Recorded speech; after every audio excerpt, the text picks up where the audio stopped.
Hi, everyone. Welcome. I already see a bunch of people in the YouTube comments. That's so awesome. Hi, Crystal. How are you? Um, so what book are you listening to? I like to listen to books on tape too, like when I'm cutting the grass and stuff. So I'm always interested in what people are listening to. I listen to a lot of podcasts as well. Now, let me warn you real quick. I have the dogs with me and they may decide to act up. We never know with our doggies, right? But they're quiet right now, but I hear them starting to wrestle a little bit. So hopefully it won't get too loud. Hi, El Tiller. How are you? I'm so glad you enjoy the channel and thank you for the nice compliment. Good evening, Bob. How are you? The music and the countdown graphics, those are on the YouTube premieres on Sunday, and they're hysterical, really. I mean, I think they could get a little more creative with them, but anyway, I get to pick. I pick happy all the time. That's my favorite one. Hi, Larry. How are you? Larry's got a question right off the bat, so let's get to that. If a recipe calls for 3/4 of a cup of melted butter, how much butter do you start with? And that's a really good question, and the answer is 3/4 of a cup. Okay, so and that's with butter. So the way you want to like look at the recipe in other terms though, because butter, like I actually did it just to make sure I was right. Okay. So I actually melted 3/4 of a cup because I saw this comment right before I went live. So I just want to make sure I was right. I was pretty sure I was right because other things aren't so straightforward. So when you're reading a recipe, you want to see how it's written. Is it like I'm trying to think of one that would change. And I off the top of my head, I'm like not even grasping something that would change, but there are tons. But it's the way it's written. So, okay, like let's take peppercorns. Okay. That's kind of an odd one, but let's take peppercorns, for example. If it says 1 tablespoon of peppercorns / crushed, that means you measure out 1 tablespoon of peppercorns and then crush them. However, you're going to crush them with a mortar and pestle or in a food processor or something. However, if it says 1 tablespoon crushed black pepper, then you would crush your black pepper and then measure it out. And you probably would need a little bit more, like maybe a tablespoon and a half or a tablespoon and a quarter to get that crushed pepper to equal a tablespoon. And that's because of volume. So a better way, honestly, and this is where like the metric measurements really come into play, measuring it by weight is a little bit more accurate. But we don't write recipes like that in the US too often because a lot of people don't have a scale, a kitchen scale to weigh things. And we're used to using cup measurements and tablespoons and things like that. So it's a little bit different. But yeah, for butter, 3/4 of a cup will melt down to 3/4 of a cup. And like I said, I know that for a fact because I just did it. Hi, Mary. How are you? And Larry has a picture that he wants me to see. Yes, send it to my email because you obviously can't post pictures here you're on YouTube. On Facebook, you could post the picture in the comment, but on YouTube, they don't let you do that. Hi, John. Good morning. How's the weather? Which is kind of like one of those things. It's not actually a throwaway question with me and John because there's just so many extremes of weather that we chat about in our email. And I'm always so interested because and correct me if I'm wrong, John, but you're in your summer now, right? So you're going to be transitioning into colder weather, winter, when we get into our summer, in our spring and our summer. So let's keep going. Hi, Craig. How are you? Hi, Brian. Hi, Annie.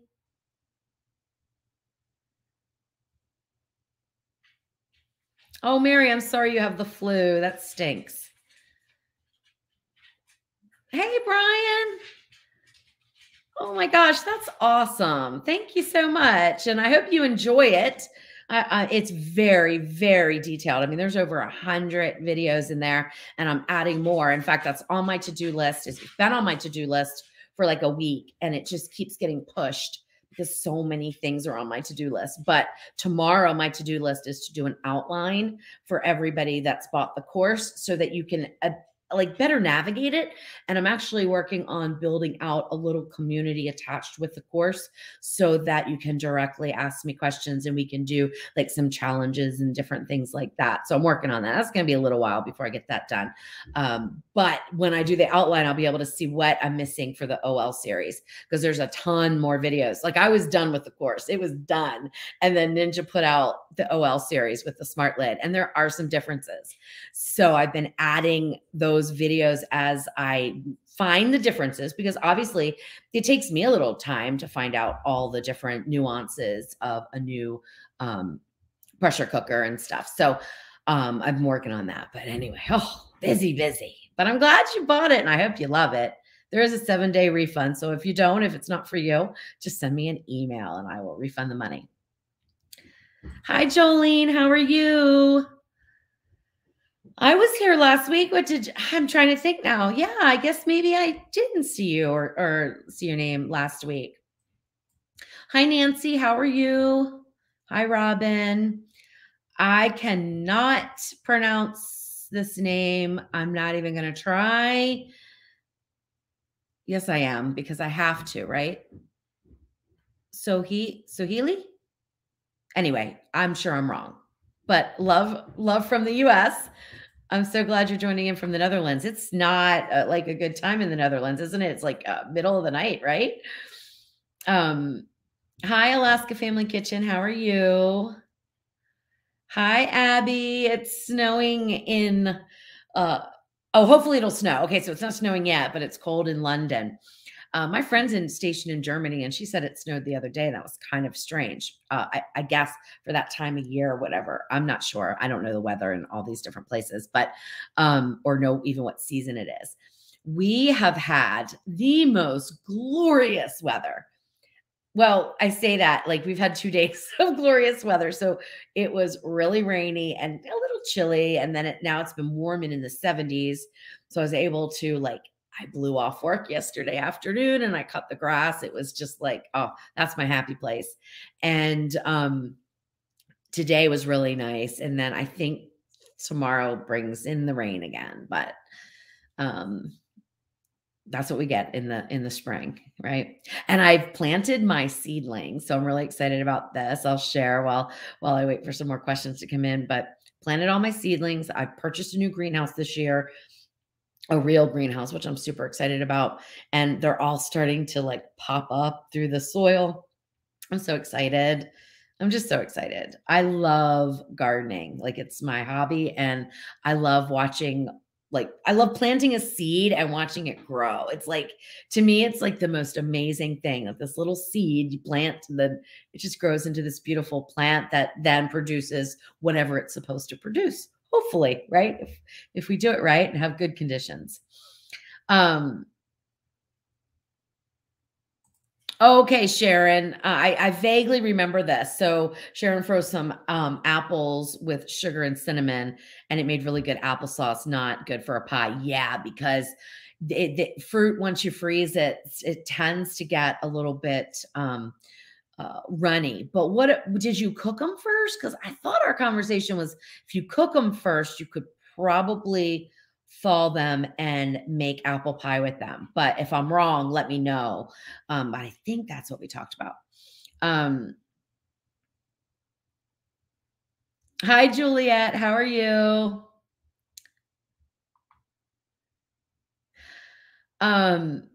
Hey, Brittany. How are you? I hope you're feeling better.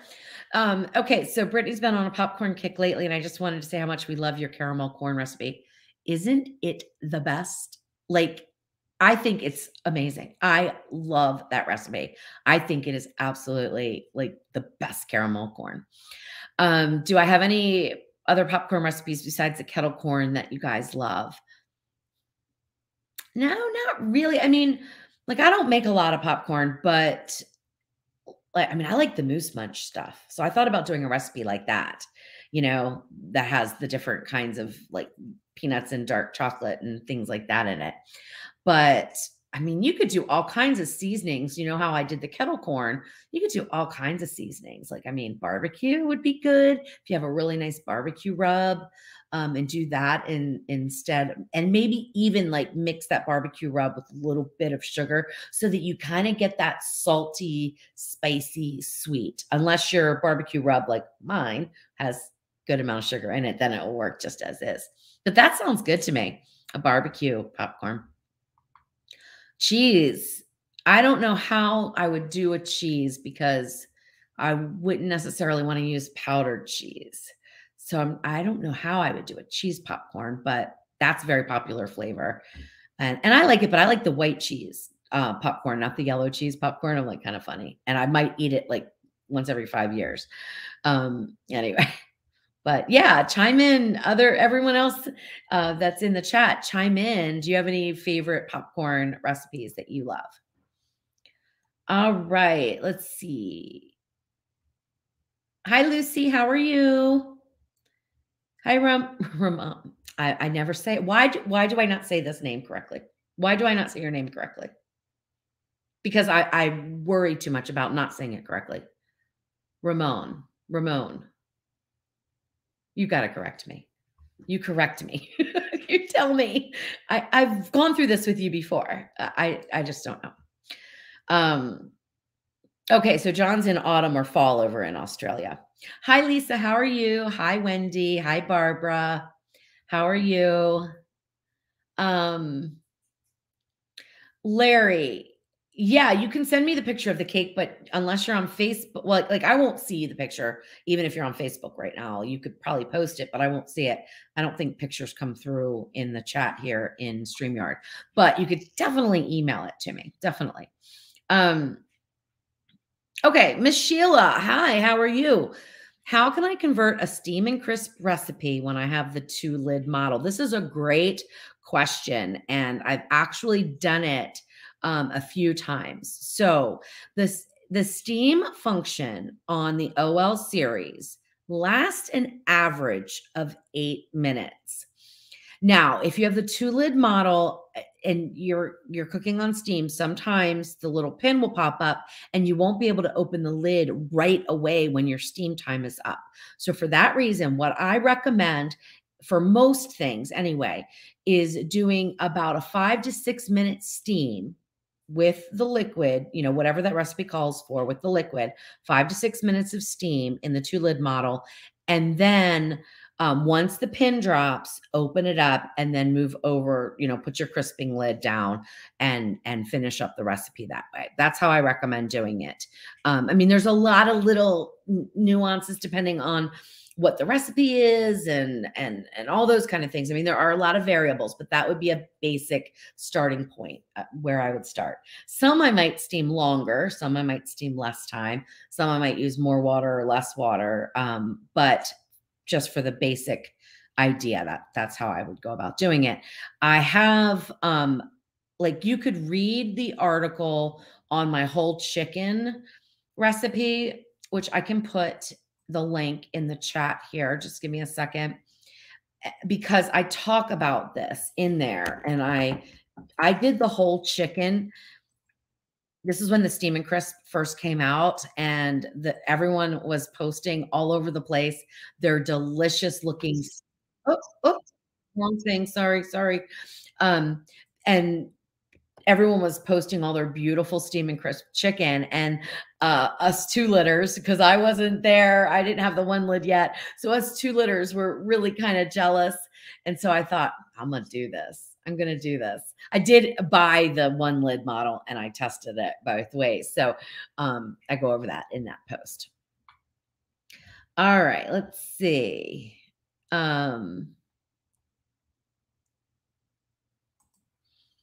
Lisa says, just have to let you know that I made your Salisbury steak recipe absolutely delicious. I will have to cut back the salt next time, though.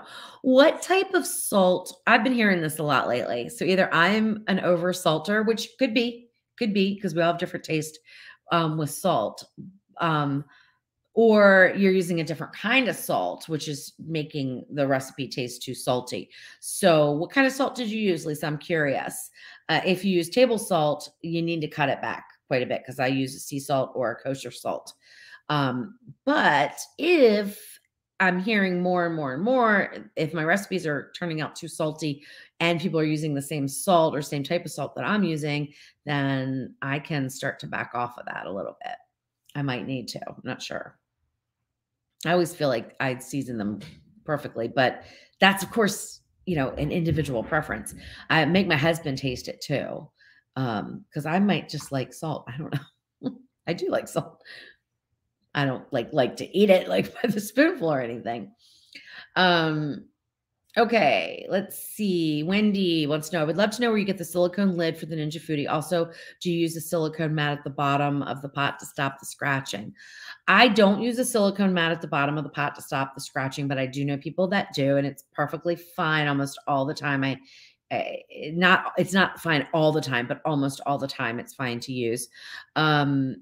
Just to prevent that from happening, but I don't use it. I don't find that I scratch the pot that way. I scratch the pot by doing silly things like putting my immersion blender in it, thinking I'm going to be super careful, and I always end up chipping it that way. But I don't see that the rack has done it.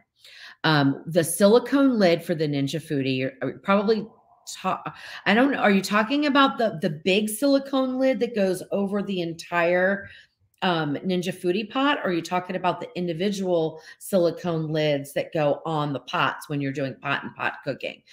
They're two different things, but really it doesn't matter which one you're talking about because they're both in my Amazon store, which I can link to as well. And you can find them under Ninja Foodie accessories. And that would be amazon.com/shop/the salted pepper. And that actually works. I'm sorry this is uneven when I kind of mess up the camera a little bit when I go to type. And that works if you're in the UK, you can also find my store. Now, there's not the same products because I had to find the products that you guys can get from Amazon there. So, but I do have some comparable ones, so you can always check that out. And some are the same because some companies ship both places. Hi, Wayne. How are you? Hi, Linda. How are you? All right. Patrick. Hey, Louise. What is the name of the tool you can use to slice thin pieces of meat? Did I demo that? Well, I have a meat slicer. So I think I did use that on one recipe, but I cannot remember which one. I think it might have been my sous vide sirloin tip. And the one that I got it from Webstaurant, and I got it as a gift. I made somebody a wedding cake years ago, and she asked me what I wanted, and I said I really want a good meat slicer. So mine's a pretty good one. I don't know how much they cost, but it was like $400 or something. It's a pretty decent one, but you can get them less expensive for like smaller home use. I used to smoke a whole lot of meat and I would shave some of it. So I used it quite a bit. But yeah, so I haven't really demoed it as far as like a separate video because I don't think most people really need it. But a meat slicer would work. A sharp knife works. And if it's raw, not cooked, or even if it's cooked, it doesn't matter. I mean, you could do it this way too. Freeze it for a little bit. So put it on some parchment, freeze it for a little bit. That's going to make it easier for you to slice thin slices. Let's see. Oh, Annie says it's 85 in Orlando. That's getting hot. I'm loving the 70s. Like I like the 70s weather. I think it's wonderful. All right, let's see. Lisa, I do not. In fact, I don't even know that I've ever had it. Let me look it up real quick. Let's see. So it's grilled chicken. I would think that it would have something else on it though, right? Or no, just asado means just grilled. Looks like it, but I don't, believe it or not. Well, there's some other versions of it. So it looks like there are orange juice. Okay. All right. I see what they're doing here. Yeah, no, I don't.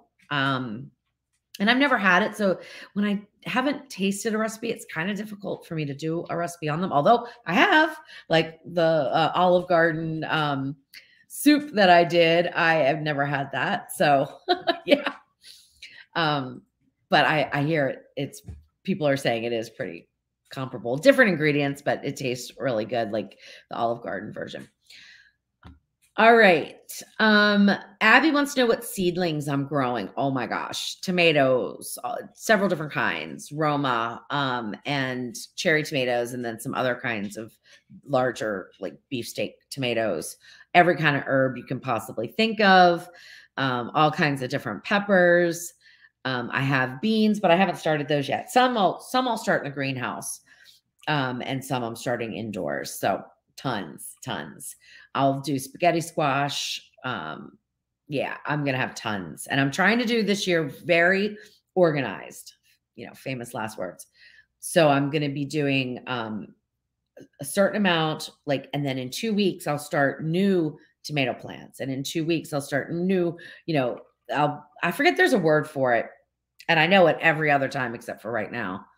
Succession gardening, I think, so that you have ripe vegetables and fruit, uh, staggered over a period of time instead of everything just being done at once, and then you're overloaded with stuff. So I'm really trying to do that this year. Okay, Sharon's saying that the apples went in raw. Yeah, if you want to freeze apples and stuff for later use in a pie, I would cook them up, and then you can just throw them right in the pie and bake it up, and it'll be delicious. Thanks, Mike. I will try.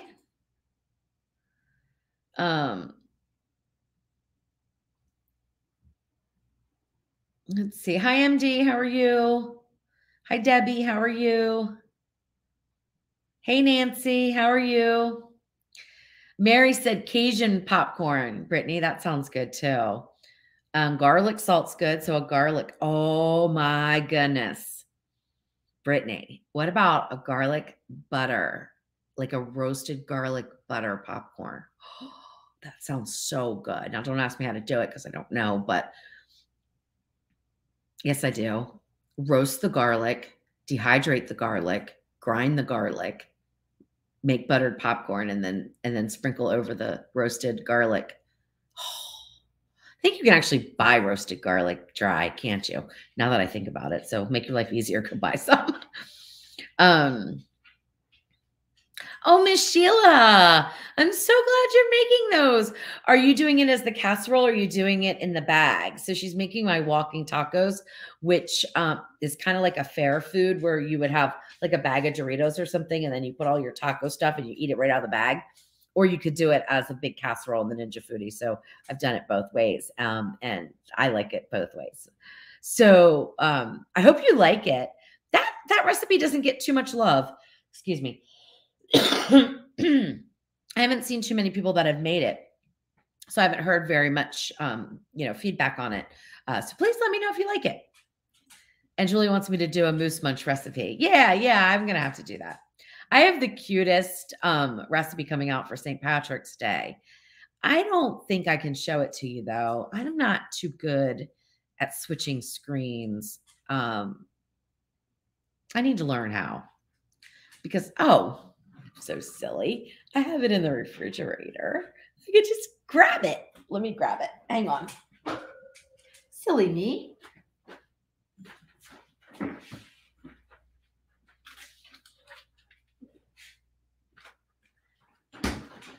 This was so fun to make. Look at that. Does that not look like St. Patrick's Day candy? Oh my gosh. So what it is, it's cracker toffee. So you guys might have heard of that. It's cracker toffee, and then it's topped with all these different things. That recipe, I'm going to try to get that out either tomorrow or the next day. It's really super easy. It's not a ninja recipe though, because it doesn't need to be. It's so quick and easy with stove and oven. I mean, technically you could make it in a small amount in the Ninja Foodie, but I had so much fun making that recipe. Hi, Dorothy. How are you? I said it correctly. Oh, good. I don't even know how I said it. I'm talking about the name that I messed up. Oh, I don't even remember how I said it. Okay. So we'll talk chat again next time and I'll say it wrong. Okay. Newfoundland, do you have a great marmalade recipe? I think so. I think so. It's an orange marmalade recipe. I've had some people snub their nose at me because I didn't use the correct oranges. I think they're called Seville oranges that are known for marmalade. So this one lady told me I actually did not make marmalade, but I had to beg to differ with her because marmalade does not have anything to do with the type of fruit that you use. It has to do with the fact that it has fruit pieces and rinds in it. Like you can make any kind of marmalade. So mine is a real easy one. It's in the pressure cooker and I think it turns out amazing. I love it. It's an orange marmalade, but you could, switch out the oranges you could make lime marmalade, lemon marmalade, grapefruit marmalade, anything that is a citrus fruit with a peel, a rind on it. Okay. Hi, Nancy. How are you? And Brittany, Dorothy likes chocolate drizzled over her butter. Oh, that sounds good. Chocolate drizzled over butter popcorn and kosher salt. That sounds really good. So you get that sweet and salty. Oh my gosh, that's like my favorite combination of chocolate and then salty. Oh my gosh, I just love that. Do I have a beef stroganoff recipe for the Ninja Foodie? Let me look. I know I have something that's, what I have? I have beef tips. So that's not really a stroganoff, but, so what I would say, this is kind of funny, but what I would say, like I have a beef tips and rice recipe, and I also have a Salisbury steak recipe. And if you combine those two, like if you made the sauce from the Salisbury steak and did the cooking part with the beef tips recipe, you would be right there with beef stroganoff. Now, I think in my cookbook, I have a beef stroganoff recipe, but I'm not sure. Let me look. I can look and see if you have the Flavors of Fall cookbook. I think I might have that one. Let me see if I can figure out how to get to it on my phone. I'm not good with this stuff. I don't even know how to find my files. Isn't that really terrible? And like my job is online. Okay, I found it. It's so funny. I don't want to sign in. Why do I have to sign in? Don't you get sick of this? Sign in, new password. Let me send you a verification. Check your email. Oh, somebody's trying to sign in as you. I spent half the day doing this. Wait a minute. I don't want to pay anything either. Okay. Weird. All right. So let me find this here real quick. Let me go to the table of contents. It would be main courses. And yeah, it's a quick and easy beef stroganoff in my cookbook. I don't know if you can see it. You probably can't because it's like a little glary here. You probably can't see it. I'm getting too much glare. But it cooks with the noodles in there. That's not helping, is it? No, that's not helping. So I have it in there, but I don't have it on my website. It's one of those recipes that's just in the cookbook. Okay. Let's keep going. Let's see.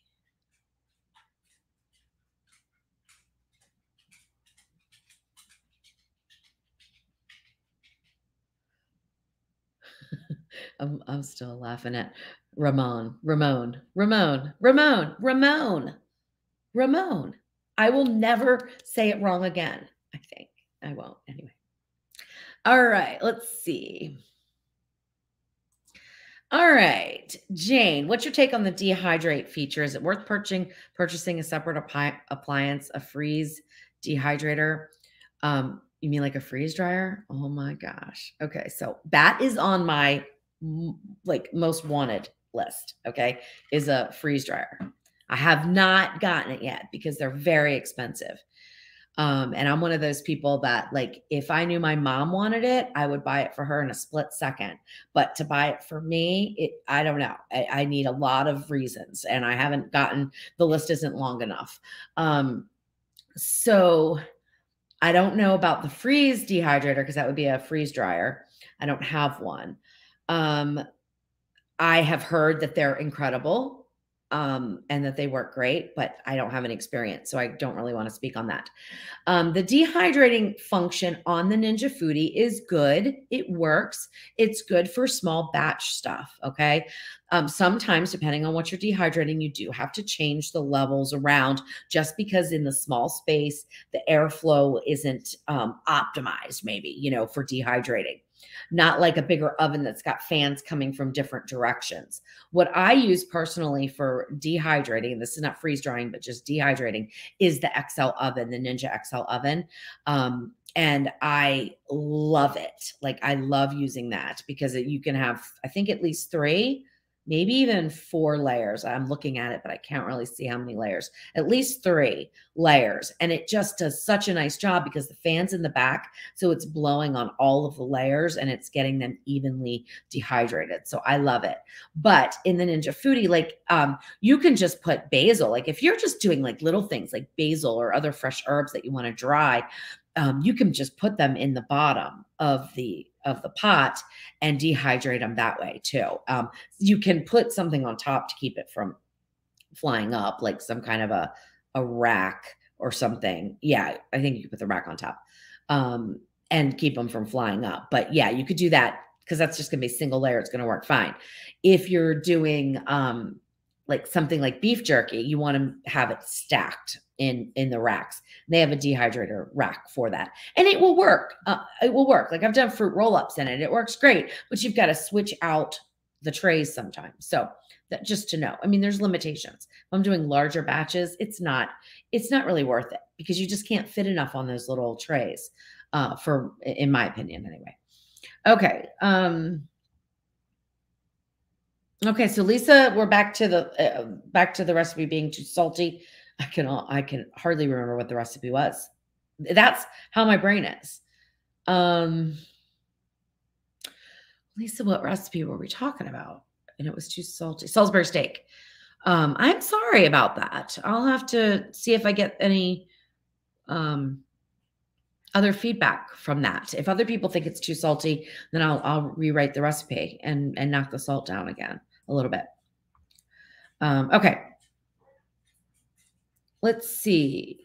I feel like my stomach's going to growl, and I feel like it's going to growl really loud and be super embarrassing. So I'm going to warn y'all, that would be really embarrassing.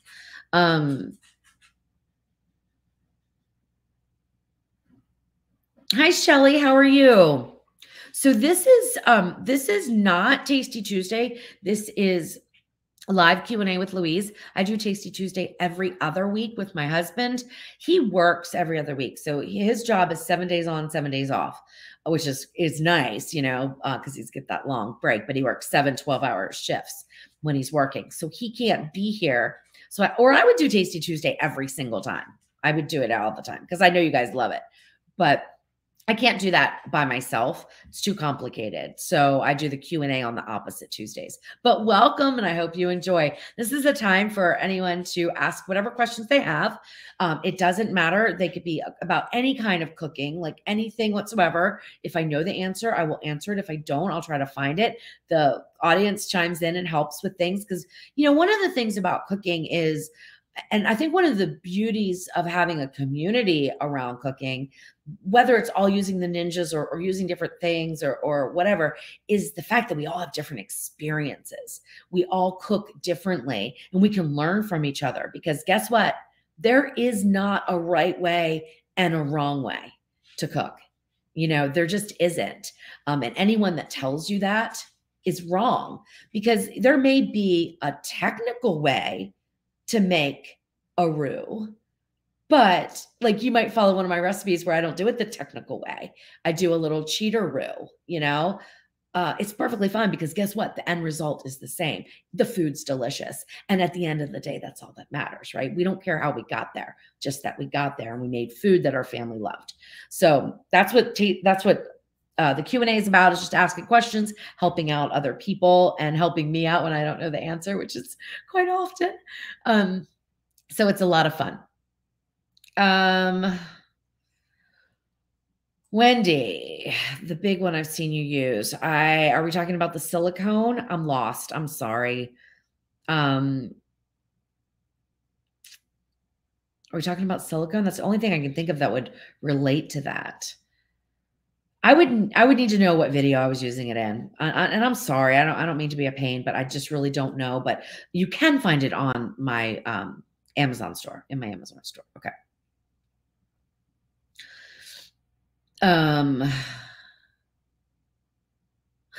This is funny. MD says sea salt, table salt, pickling salt, kosher salt, iodized salt, Himalayan pink salt, rock salt, have them all in the cupboard. Yes, so do I. So do I. In fact, I just used rock salt in a recipe. I was trying to get this recipe out before St. Patrick's Day for taking a brisket and corning it yourself. So making corned beef out of the brisket, but doing it at home with a dry cure in the refrigerator. And unfortunately, it did not work out. So it's too salty, even though I used rock salt, which I would think would dissolve slower, although it was completely dissolved after the 5 days, but also volume wise, it takes up more volume. So 1/3 of a cup of a sea salt is way more salt than 1/3 of a cup of rock salt. But I have another brisket in the refrigerator. I'm going to have to try it again. So it won't get out before St. Patrick's Day, unfortunately, but I'm going to put it out anyway, even if it's late. I'll just throw it out there, even though it'll be after the fact. Mary says, I don't have a silicone sling, but I want to make your chicken and noodles. Can I make a sling with the aluminum foil? Absolutely. Absolutely. I don't remember. I think, was that just to get the chicken out easier? I think it was in that recipe, because you actually pressure cook the whole chicken in some liquid that creates that broth. Then you take the chicken out. Absolutely. Make a sling with your foil. You'll be perfectly fine. Let's see. MD, I want to do potatoes. I haven't done potatoes, but I've got a whole bunch of 5-gallon buckets and I want to do some potatoes. I'm just looking up. I wasn't sure if they were a fall crop that I should wait to plant or whether or not now's the time. I'm gonna have to look that up. John has a question. Can you overcook food such as chicken or beef using sous vide? Absolutely, you can. And it's kind of went around when sous vide first became popular, more mainstream, because it's been used for tons of years, but more mainstream, where people at home were doing sous vide cooking. It was often said that you could not overcook your food. And while technically you're not going to over temp your food, you can change the texture by sous videing too long. So what happens with the meat fibers is they start to break down after a certain point. So chicken become really mushy and kind of unpleasant. Same thing with beef. So there is a minimum and a maximum usually in most sous vide recipes today. Although I don't put the minimum and maximum. I just tell you how long I did it. But like for chicken, I told you, I'm so sorry. Let me see if this is new. Okay. I don't know how to mute. I'm going to mute myself, and I don't know how to. I'm going to mute for a second.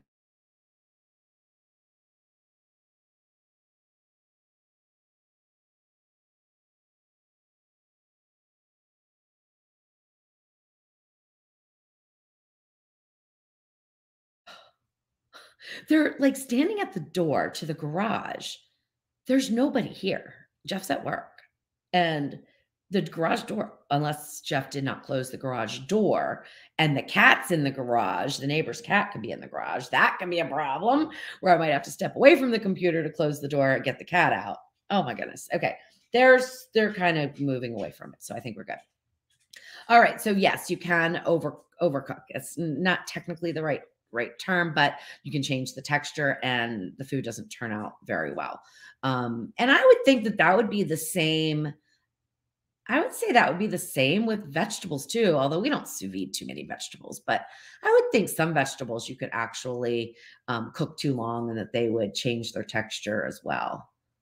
I would think so, but the temperature is not going to change. So whatever you set it for, it's not you're never going to get over that temperature because it's controlled by the sous vide bath, but you can change the texture. So I think that answered the question. Um, okay, let's see. Oh, yay! Jolie gets to have a garden for the first time. That's all, or I'm not saying first time, but you're gonna have a little garden. That's awesome. I love gardening. Um, okay, let's see. Oh, Larry, mine too. So, first of all, before I tell you this, let me just explain who my mother is. My mother is the most frugal person on earth. Okay. Like, if she sees me using more than one paper towel a day, she is on me, and I use a lot. So I've got to hide it from her when she's here, because she thinks that's so wasteful. Don't use paper towels. Use, use a kitchen towel, and then you wash it and you reuse it. She's so frugal. So I was telling her that my plastic measuring cups were getting cloudy. And she says, "Well, Louise, aren't you using like a rinse aid?" And I was like, no, I'm not using a rinse aid, Mom, because that would add cost. Because I'm thinking she's going to go on this, right? She's like, "Well, it's not as expensive as replacing your measuring cups." So apparently, Larry, that's the answer. I started using rinse aid in the dishwasher. There's a little space for it. And I haven't had any more turn cloudy. So, and I'll always put them on the upper rack, obviously. But yeah, apparently that's the answer. But anybody else that has any tricks, you can't correct it though once it happens with plastic. It's kind of like, I don't know, even though you don't feel it, it's kind of like in there. I want to say etched, but etched would mean you could feel it. So it's kind of in there though. But does anybody have any idea how to clean up cloudy plastic measuring cups?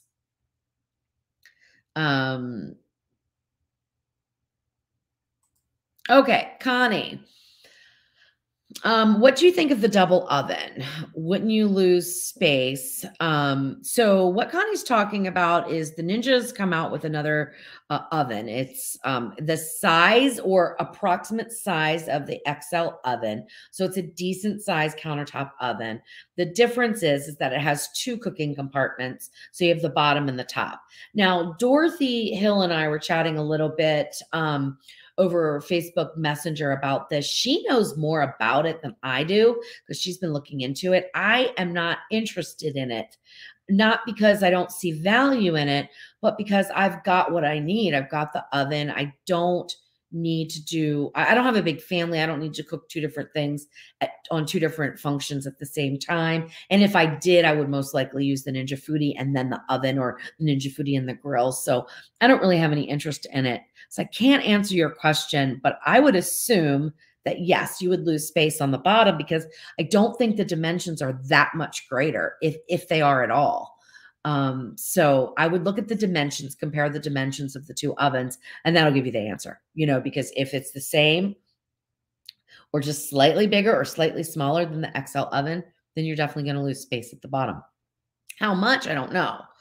I mean, the XL oven's a pretty decent size as far as height goes, in my opinion, anyway. It's pretty decent. Not as big as your wall oven or your under your stove oven, but it's pretty decent. Okay.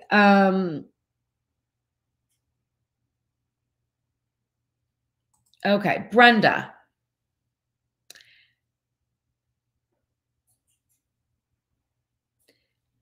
Yeah, I don't know what a handball is. That's the problem.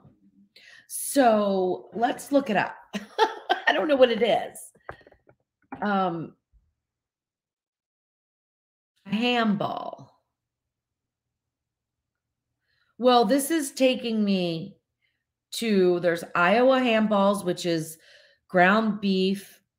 How is that a handball? Tomato soup, ground beef, graham cracker crumbs. And then there's another handball that's more like, it looks like a cheese ball. So I would need to know what a handball is. I just don't know. I've never heard of it. Is it ground ham and ground beef mixed together with graham crackers and topped with a tomato brown sugar sauce? Is that what it is? Let me know and I'll try to help out. But I've never made it and I don't even know what it is. I don't know. There we go with my nose. Hey, Terry, how are you? Glad you could join in. I hope all is well in Maryland. All right, let's see. I keep going here. Okay, so Brenda, that's okay. So basically like meatballs with a sauce. And you want to be able to make it in the Ninja Foodie. Now, that sauce with the brown sugar and tomato sauce would be a little too thick to pressure cook. So I think what I would do, how I would make it would be, let me think this through. There's a couple ways to go about it. Probably what I would do is make the meatballs, or if you're going to use frozen meatballs or whatever, I would put in a half of a cup at least.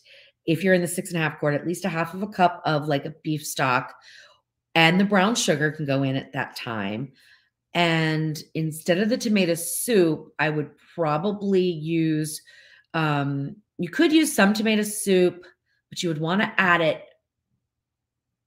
You would want to probably add it after the fact, because a half of a, you're going to need that for pressure cooking. If you're in the 8 quart, you're going to want to go up a little bit, maybe to 3/4 of a cup instead of a half of a cup. So I would think that I would probably end up making it with tomato paste. And then, of course, seasonings would be the issue because tomato soup is a little bit different than pure tomato paste mixed with beef stock. So I would, have to play around with it a little bit. But basically, you can make up your meatballs and do it that way. Or even easier probably would be to make up your meatballs and air fry them like I do for my air fryer meatballs, and then just mix up the sauce and then simmer them on sear saute or slow cook if you have a while, before you're going to serve them. That's probably even easier because sometimes, like if you want to use traditional tomato soup, you want to do it that way with, was it graham crackers? It's a really interesting recipe. I'm going to have to really look into that because it's very interesting. And sometimes like those interesting, and what I would consider sort of on the odd side, like, would you ordinarily put tomato soup with graham crackers? If that's what it is. Now I'm doubting myself if I even read that correctly, but I thought I read graham crackers. Yeah. Like that seems odd to put together, but sometimes those things are so surprisingly delicious. So I may have to look into that. That would be a great, like after Easter, use for ham, wouldn't it? Maybe I need to bump that up to do it a little bit quicker. I'll have to think about that, to put that into the Easter roundup. MD says lemon pepper soup, not so good. Don't do it. I don't even know what that would be like. Like, is it just like a soup with lemon pepper seasoning? I'm not a fan of lemon pepper, honestly. Like, I don't think you've never, well, I know you haven't seen a recipe from me that has lemon pepper seasoning. I'm not a fan of it. Like, I get it. I get it, but I don't like it. I don't like it on chicken. I don't like it on anything. So, oh my gosh, there goes my stomach growling. Hi, Camilla. How are you? Let's see. I'm keep going down.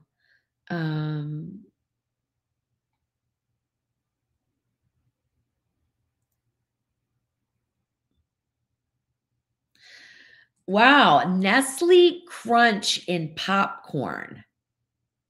That sounds good too. I love Nestle Crunch. Hey, Deb, how are you? Oh, thanks, John. The beef tips and rice is an absolutely flavorful recipe, one of our favorites. Oh, I'm so glad you like it. All right, let's see. Brittany, if I thought that I could steal you away from Arizona, we could definitely talk about you coming down to Tennessee. That's for sure. let's see. Da, da, da. If not stroganoff, how about goulash? George, that's a good one. Now, goulash, though, there's different things. There's different types of goulash. There's a traditional Hungarian goulash, and then there's what we call, or I call goulash, which is actually also called chop suey, which is a noodle dish with ground beef and then other ingredients. The funny thing about that is when I owned my assisted living, I taught one of my nursing assistants how to make the goulash because they loved it. Like they wanted it once a week. They loved it. And she makes or made, because I don't live there anymore, but I'm sure she still makes it if she's taking care of anybody that wants goulash. She makes the best goulash ever. I do not know what she puts into it because I taught her how to make it, but I just showed her. I didn't measure back then anything. I don't even remember what I put in it, honestly. But she put some extra love or something in hers because hers was better than mine. Same with her mashed potatoes. They were amazing. So I do have goulash, though, on my list to do. I definitely do. And it's a real easy recipe, but I just don't remember like how much of this or how much of that or even what seasonings I put in it. And I want to do it similar to what we used to serve at the assisted living because it was fabulous and people just loved it. Loved it. Okay. Link to the cookbook. I think I can do that. Let me go. I Google it. Isn't that funny? I Google it because I don't know it off the top of my head, obviously. Okay. That's a fall inspired cookbook, but it's got good recipes in it. I mean, it's got good recipes in it. At least I hope they are. Okay. Yeah, schools need to bring back home economics. I am 100% on board with that. I really wish they would. I really wish they would. So PJ Helbig is saying something, hold on, like NASA food. Well, that's what a freeze dryer does. Yes, I'm sure there was some chats going on about freeze drying food. Yeah, that's what you can do apparently. So you can freeze dry, like you can freeze dry, you make up your spaghetti, eat your spaghetti, then have your the leftovers, you freeze dry them. And then all you have to do is just simmer them in a little bit of water before you want to serve them again. Sounds amazing to me if it works. That's one thing I don't see a lot of people reconstituting their food because they're putting it up for, whatever reason they're putting it up for, because there's tons of different reasons. My reason would be because I'm out of freezer space and I cook so much and I have so much food and I hate to waste anything. So if I can package it in a bag and it's good for 25 years, I won't be doing this for 25 years, I don't think. Although I'd love to. Yeah, I could do it for 25 more years. Yeah, I'll be in my 70s, right? Or close to 80. But I could do it, right? But anyway, they're good for 25 years. So I figure I'll just use those when I'm older and don't want to cook, right? Okay. I'm so embarrassed. I don't know if you can hear it, but I can hear it. All right. Cheers, everybody. I usually do this way earlier, but I haven't. I made this a little strong, so I'm not like too keen on it, honestly. But it is bourbon amaretto, a little bit of cherry juice, maraschino cherry, and a little bit of an orange simple syrup. That's what. Oh, and bourbon. Did I say bourbon? Too much bourbon, honestly. It's a little strong. It's getting a little bit better now that the ice is melting. Still a little strong. Okay. What type of beef would you recommend for Chinese pepper steak? And what would be the best way to cook it in the Ninja Foodie? So I would recommend a flank steak or a London broil, which London broil is not a cut of meat. It's normally like a top sirloin, but it gives you this thin steak that you can cut. Now Chinese pepper steak though, is it little strips? Let me look it up. Let me see how it's going, because if it's little strips, you could also look for a cut of top round that they label Milanese or Milanese. Well, I guess it depends on how you want it. So if you've the easy pepper steak that I'm looking up from the stay-at-home chef right now has the larger slices. I mean, they're thin slices, but they're thick, like about this thick. And that would be a London broil or a flank steak. There's another one, a skirt steak, but that's going to be, I think, have a little bit too much marbling for you. So I would stick with flank or the top sirloin, which is labeled London broil. And what you want to do is before you cut it, freeze it on parchment for about 30 minutes and then use a sharp knife to kind of slice it thinly. But another trick too to get it that really tender way that you get from Chinese takeout is to do a process called velveting, which is where you take the steak and you put some baking. I always get this wrong. I think it's baking soda. You put some baking soda in the bag, not too much though. I think it might be 1 teaspoon for, I don't know, pounds of meat. I have a recipe on my website that uses this technique. It's my chicken. I want to call it chicken chow mein because that's what I always called it growing up, but turns out I was totally wrong. I think it's chicken. I want to almost say it's chicken. It's not chop. It might be chicken chop suey, which is going to really confuse everybody because didn't I just say that goulash is chop suey? Yeah, that's what it is. It's chicken chop suey. And I velvet the chicken in this recipe. So you can look to see what the ingredients, are, like how much baking soda to meat. Do that. Let that sit for 30 to 45 minutes. Now, the most important thing though, when you're velveting meat for a stir fry, you have to rinse it. Don't just go cook it. Don't forget to rinse it. You will hate the dish. It will be so salty and have this really funky flavor. So it's got to be rinsed, and then I pat it dry, and then I move on with the recipe. That's going to give you that signature tenderness. And Chinese pepper steak, I don't know that. I don't know the technique for cooking that well enough, but I'm a big fan of pressure cooking those kind of steaks, that kind of a thing, because you really want it nice and tender. And I just think it works out. So I would probably do something similar as I do in my beef tips and gravy. I also have a beef and broccoli recipe on my website that it's an orange beef and broccoli that you could sort of adapt and change over to be more of a pepper steak. I also have a pepper steak recipe, but it's not probably what you're looking for. It's just basically an American peppers and steak. And it's like salt and pepper is the only seasonings. It's really good though. Okay, Allison Allen needs a good Swiss steak recipe. I just made it in the clunky old oven. It was pretty bland, but kind of good. Only called for salt and pepper. I should have known better and added more spices, then onions and tomatoes, and tenderized the round steak.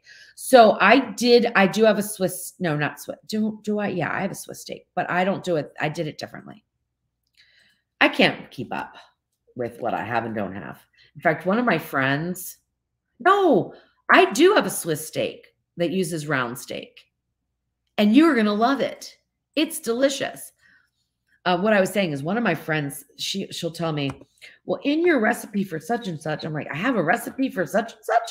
She's like, yeah. Oh, I forgot. So Allison, I just posted the Swiss steak recipe. You're going to love it. It's absolutely fantastically delicious. Okay, James says, I love your shrimp scampi recipe for the Ninja Foodie. Do you have any recommendations on how long to cook gluten-free pasta for this or possibly other recipes you have posted? So a friend of mine years ago, it's been that long now. I've been doing these recipes for 4 years. She asked me the same question. I thought maybe you would have to cook it longer, but it turns out you cook it less time. So I would cut off, which is really hard to do, right? When the recipe for shrimp scampi calls for 0 minutes. And if you're using a gluten-free angel hair, you can't go less than 0 minutes. But I think it's going to cook quicker. So I would probably increase the liquid a little bit and go to sear saute and get it done that way. Honestly, I just don't know how it's going to turn out if you even pressure cook. I'm going to mute for a minute.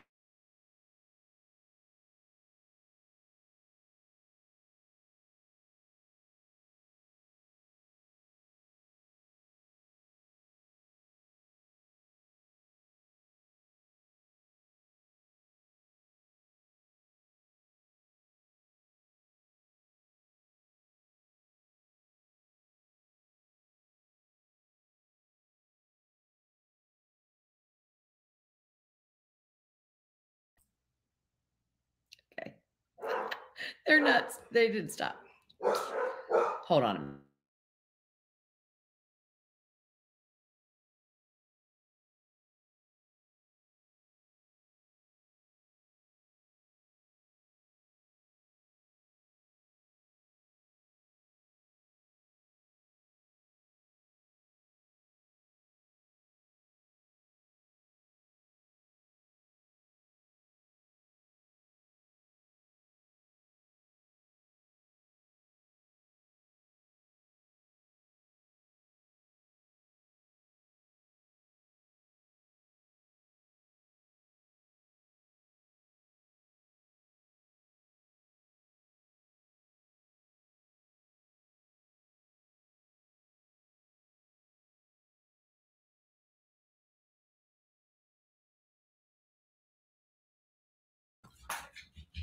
Okay, sorry about that. I hope they're going to stop. So I figured out what it was though. So the garage door is closed, but unfortunately there is this like loud noise outside that's like a vibrating noise, and I think it's right at the pitch that's bothering their ears.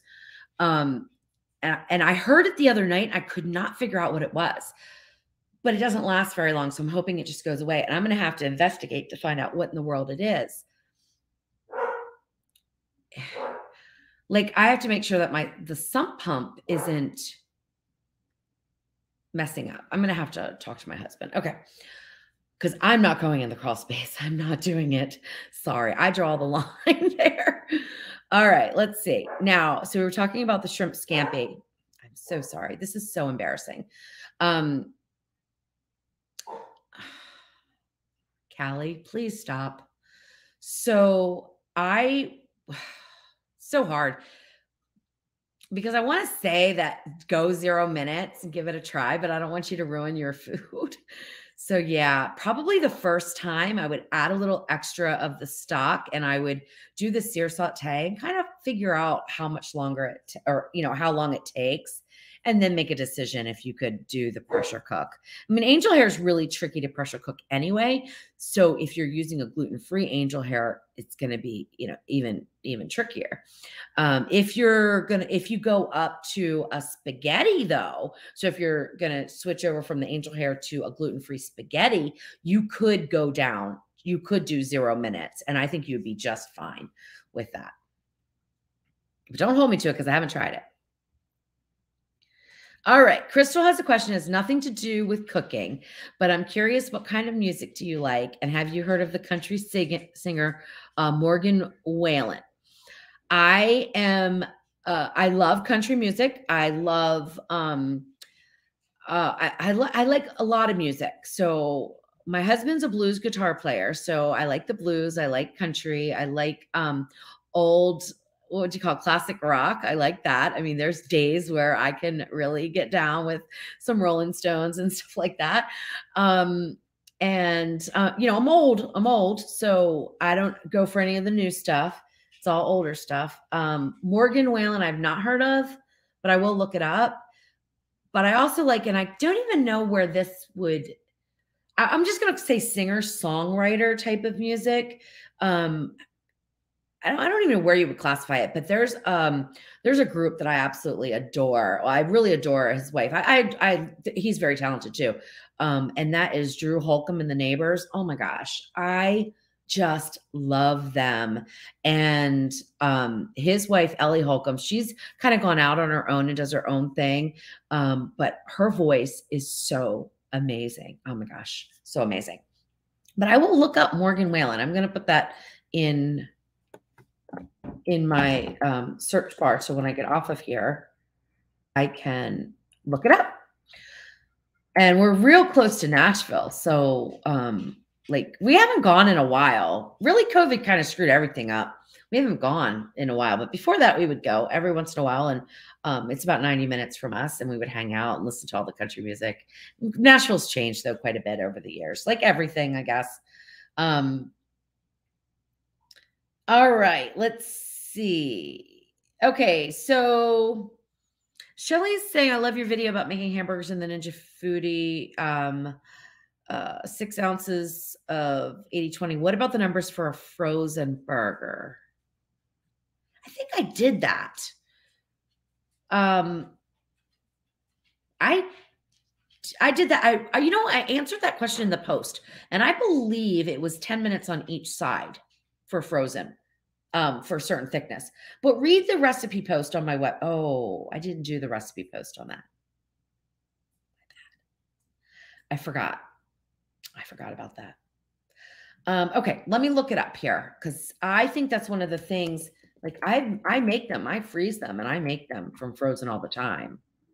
Um, so let me look in my. I have a program called Asana that I can look up. Did I even put it in here? Oh my gosh, this is how disorganized I am. Okay, I did. Let's see if I was good and wrote notes.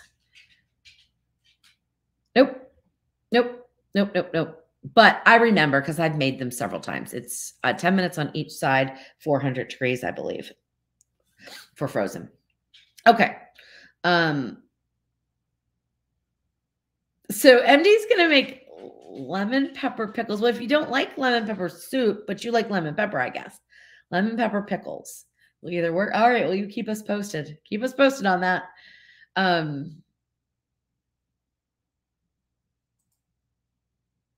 Okay. I bought the Ninja pressure cooker without the probe. You're fine. You're fine. I'm gonna tell you why. I'm so lost. I'm so lost with using it. Thought something was wrong with it, but I really believe it's me. Um, I don't say it's you, and I probably nothing's wrong with it, but it could be. There could be something that's not working the way that it should be. What I would do is number one, if you can, take my online course. Will that will answer all your questions. I'm sure of it. But the other thing is just send me an email, Louise at thesaltedpepper.com. Send me an email and then let's talk about it. You don't need the probe. That's an added bonus, but it actually can make things a little bit more confusing because you don't want to pressure cook to temp with that probe, which I'm not going to get into right now. So that's a long whole dialogue. Take me 30 minutes to explain that. But there's a lot of different features and you in order to like get the most out of it, there's a learning curve, number one.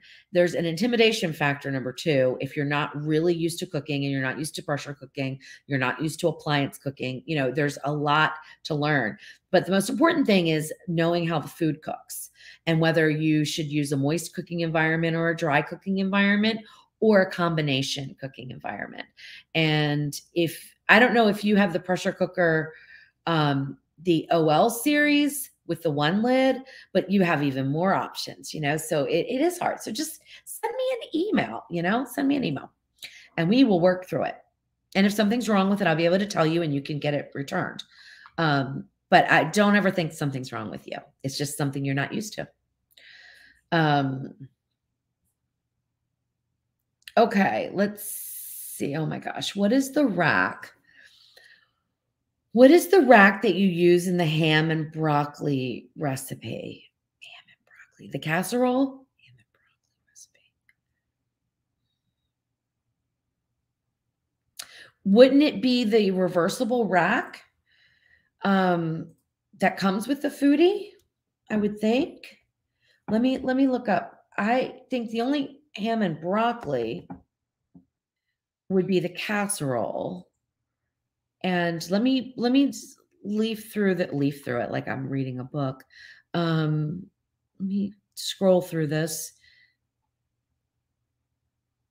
and see. I think it's the reversible rack, but let me look here. Oh my gosh.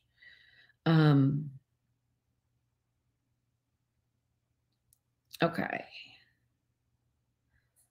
Yeah, it's the reversible rack that comes with the Ninja Foodie is what I put the casserole on. So that would be the rack. If I'm missing something, let me know. Oh, Deb, she made a 360 meal, which for those of you that don't know what 360 meal means, it's basically when you can cook the vegetable, the starch, and the protein all at once in the Ninja Foodie.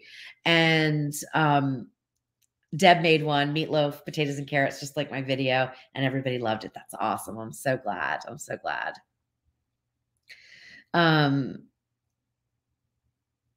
Thank you. Thank you, Sandra. I appreciate that more than you know. Because I've had some people like kind of insinuate that fake or I'm a salesperson or this, that, and the other. And I am not. Like, I am so not. I'm not fake. I'm not a salesperson. In fact, I stink at it. But so I appreciate that. I want to keep it real, and I want to make sure that if I make mistakes, I either talk about them, or if they happen in the videos, which they so often do. Like, I have more mistakes in the videos than I do when I'm testing recipes. That is true. That's a true story. I don't know why, but it happens all the time. But then you guys get to see it. So it's kind of fun. And then I fix it. And then I question my recipe. And then when I'm done the video, I make the recipe again to just make sure it works right. So it's crazy. Hey, Debbie, how are you? I hope you're feeling good. I hope you're up and walking around. Hey, Cooking with CJ, how are you?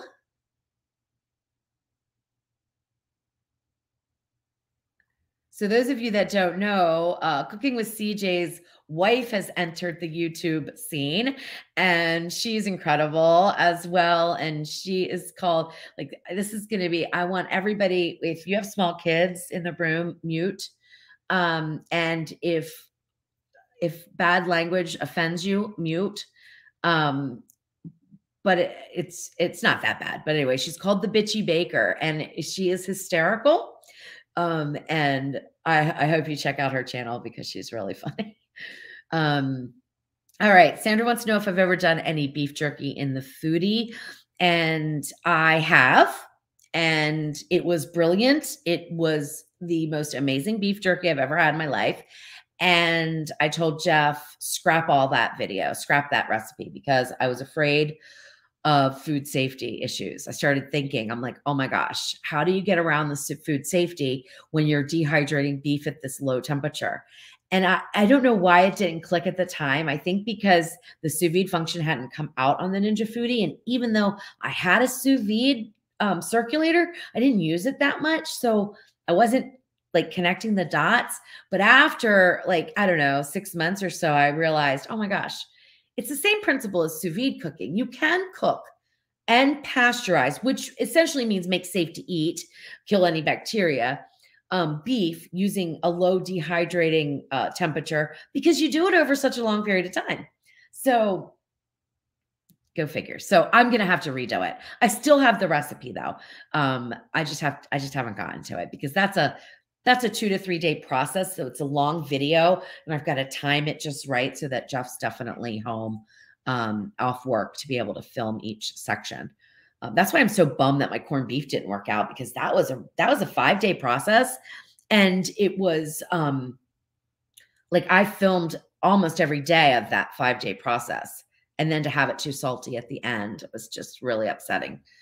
But I took a chance because I only tested the recipe once, which is not something I do. And this is exactly why I don't do it, because it takes so many times to make sure a recipe is, good, and works each and every time. But with the curing of the beef, I felt like the only issue was it was too salty. So if I change the salt, I have a 75% chance of getting it right. And we were running out of time. So I was like, let's just film it. We can always, get rid of the footage if it doesn't work out, which is what we're going to end up doing. Get rid of the footage. And then I'll just do another video. So now I'm going to test it. It's not going to be out for St. Patrick's Day, so I can take my time now. That's why we were kind of rushing it. But no matter what, if I rush a recipe and it doesn't work out, trust me, it doesn't go out. So you never have to worry about that. Oh, when I muted, I can read lips. That's fine. So I muted, and I didn't say anything. I didn't say anything wrong. I didn't even yell really at the dogs. Maybe a little bit. Maybe just a chat.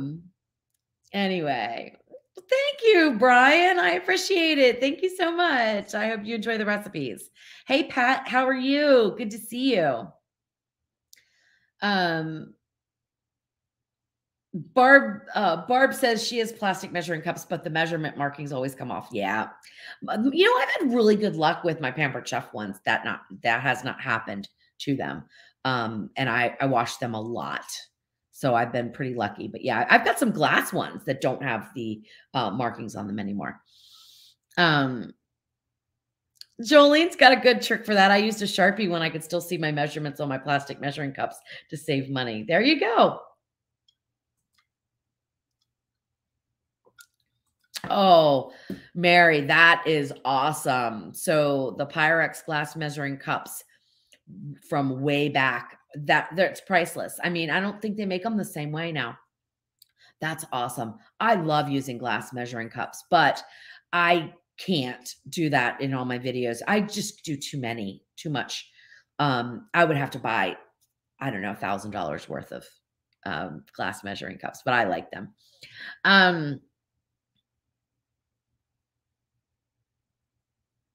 Let's see.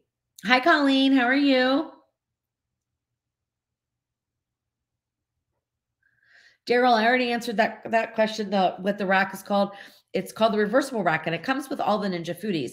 Now, if you have a different, if you have a different type of pressure cooker, like an Instant Pot or something like that, the diameters are a little bit different, but I do believe that fits because I was telling people who had the Instant Pot Duo Crisp to get that rack because the Duo Crisp comes with a totally different kind of rack, and I think that they would really like that. So, Colleen, the $1 million rub, that I'm not releasing. It's like my one little secret that I don't release. And that is because I'm thinking about packaging it and selling it. So I don't release the recipe. It's delicious, though, I must say. And there's some ingredients in there that you wouldn't be able to get unless you ordered a whole bunch in bulk. So I'm not releasing that. It's like the only thing I don't tell people like what's in it. That's the only thing. And if I don't end up releasing it, I'm going to end up doing a recipe on it. Okay. Mary wants to know, how is the indoor grill? I don't use it that much, but it works. I mean, it's a great air fryer. It does well at grilling. I like to use the grill grate with it instead of the rack, the grill that comes with it because it's hard to clean. The one behind me, which is actually over that shoulder, doesn't hardly get any use at all. I have it there because I was going to test some recipes. It's got the griddle with it. And I thought, oh, I could do this. This will be nice. I haven't used it, not once. The grill at home gets some use. Jeff loves it for bacon, so he makes bacon in it all the time. It makes the best bacon. We have the XL size, the XL one, and it makes the best bacon. But other than that, I just don't use it. And not because it doesn't work. It's just, we all have different cooking styles and we all like different things. And my go-to is the Ninja Foodi pressure cooker and air crisper. And that's where I lean. But yes, I do have recipes. Miss Sheila, I've got several, not like 100, not like I have for the Ninja Foodi pressure cooker and air crisper, but I do have a lot. I have some really good ones too. Like one that I think is amazing is chicken satay. That turned out amazing on the grill. Then the other one I made with the deeper 5-quart grill, I think it was the original grill. And that was for a pot roast. That turns out amazing as well. But in the XL grill, because it's shallow, you need to add more liquid because the liquid evaporates a lot quicker. So there are some differences between the two. But I'm sorry. I don't know why my nose itches every time I go live. It's crazy. But I like it, but I just don't use it that much for whatever reason. Okay, Mary, back to the goulash. Hungarian goulash is what she wants. I've never made it and I've never had it. So that's something that I'm probably going to have to find a place that specializes in it and then really get a good feel for it. So, okay, let's see. Okay. So Marilyn went from the 8-quart foodie to the 5-quart and seemed to be having so much trouble. Any ideas? I'm thinking my measurements are off. I would need a little bit more information about what kind of trouble you're having. But are you trying to take, I don't know very many people that write recipes specifically for the 8-quart. Usually the 6.5-quart and the 8-quart recipes can be used interchangeably. But when you get into the 5-quart, you do need to make some adjustments for certain recipes, not all. So I would really need to have an email conversation with you about that. Another thing that I'm trying to do, and I haven't set it up, I have it all set up, but I haven't added this, these meeting times, because I haven't ironed it out in my head, is having free 10-minute consultations, which I know sounds like, I don't know. I don't know, like, I don't know. It's it's all weird for me, okay? Because I don't think of myself as any kind of expert or anything like that. I just really love cooking and I love helping people. So they would be 10-minute help sessions. Let's call them that. That makes me feel better. 10-minute help sessions where if you're having some issues like this, and there's a lot of different back and forth that we would need to do, like if email or instant message, we just get on a Zoom call together and knock it out in 10 minutes, because there is going to be questions that I have to ask to be able to like pinpoint exactly what's going wrong. So I'll be adding those and I'll be talking about those more and more. So we could definitely do that. But in the meantime, send me an email or send me a message on Facebook and I'm happy to help. That sounds good. Greek lemon rice, sand chicken soup, or a Greek lemon rice and chicken soup, probably. I doubt we're going to put sand in our soup. But anyway, that sounds good. I have a Greek meatball soup that I think is fantastic, and I don't know if anyone's ever made it. And it's like amazing. Like it's amazing. I'm gonna post it in there because it is so good. There's a name for this soup, but I can't pronounce it. But it is so, so delicious. So I'm going to post that right here. There we go. And hit send. Okay. Carly, thank you so much. She says she loves the channel. Thank you so much. I appreciate that. Okay. Brittany says she cannot hear my stomach. That's good. I'm glad. Hey, Daddy Dutch, how are you? Good to see you. Did you have a good trip? I saw notifications for you going live, and I saw them as you were not live, right? So I never did catch one. Oh, Debbie's mom used to make poor man's goulash. Every leftover in the refrigerator went into it. Different meal every time. I love those kinds of recipes or meals because they're not really a recipe, right? I love doing that. I do that all the time. And Brittany has an amazing Chinese pepper steak recipe if you want it. Well, I'll take it. You can email it to me, Brittany. Let's see. All right. Oh, she got it. Okay, I got it here. It's soupedupresrecipes.com, chicken pepper steak. Okay, I'll look that up. Let's see. Okay, so cooking with CJ and Daddy Dutch are flirting with each other. Okay, boys, calm down. All right, let's see. Hi, Matt. How are you? Robin says Mrs. CJ was a hoot this week. I haven't watched that one yet. I didn't get a notification. All right, let's see.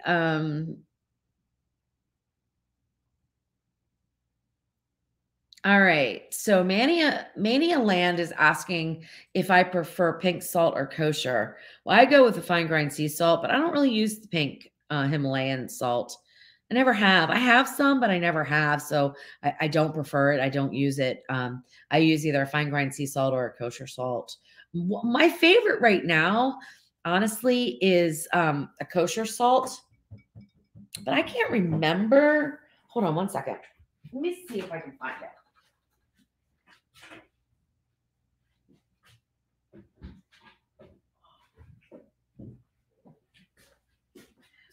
And I think eventually I'm going to switch to this, although it's pricier, I think, and I have to order it on Amazon. But it's Diamond Crystal. I can't get it in the grocery stores around here. But the difference is the feel in your hands. It's just really a nice texture when you're going to salt your food.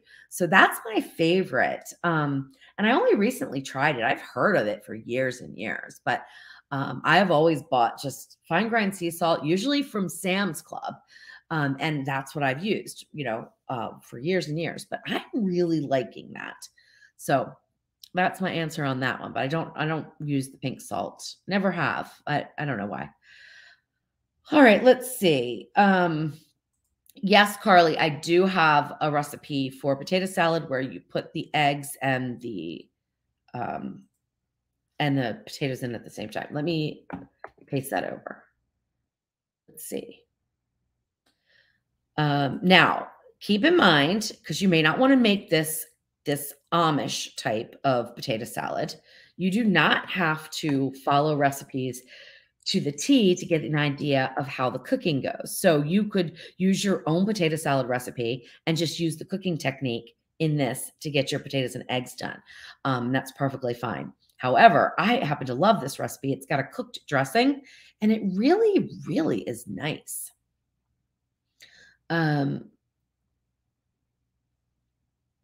Okay, let's see.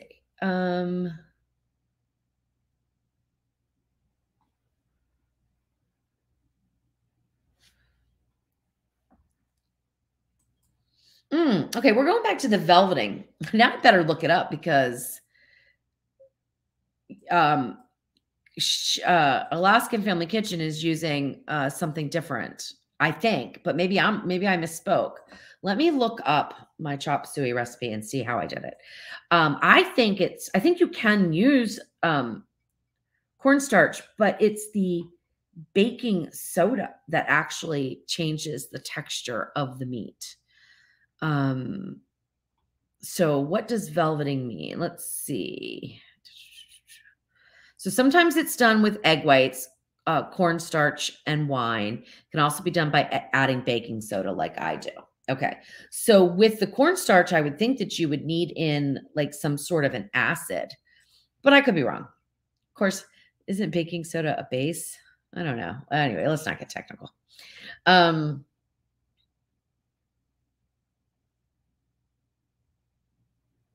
Oh, Barb, she likes the shrimp scampi recipe too. Thank you. I like that recipe. I haven't made it in a long time. All right, let's see. HBWT40 wants to know what's your favorite main dish that you make in the Ninja Foodie?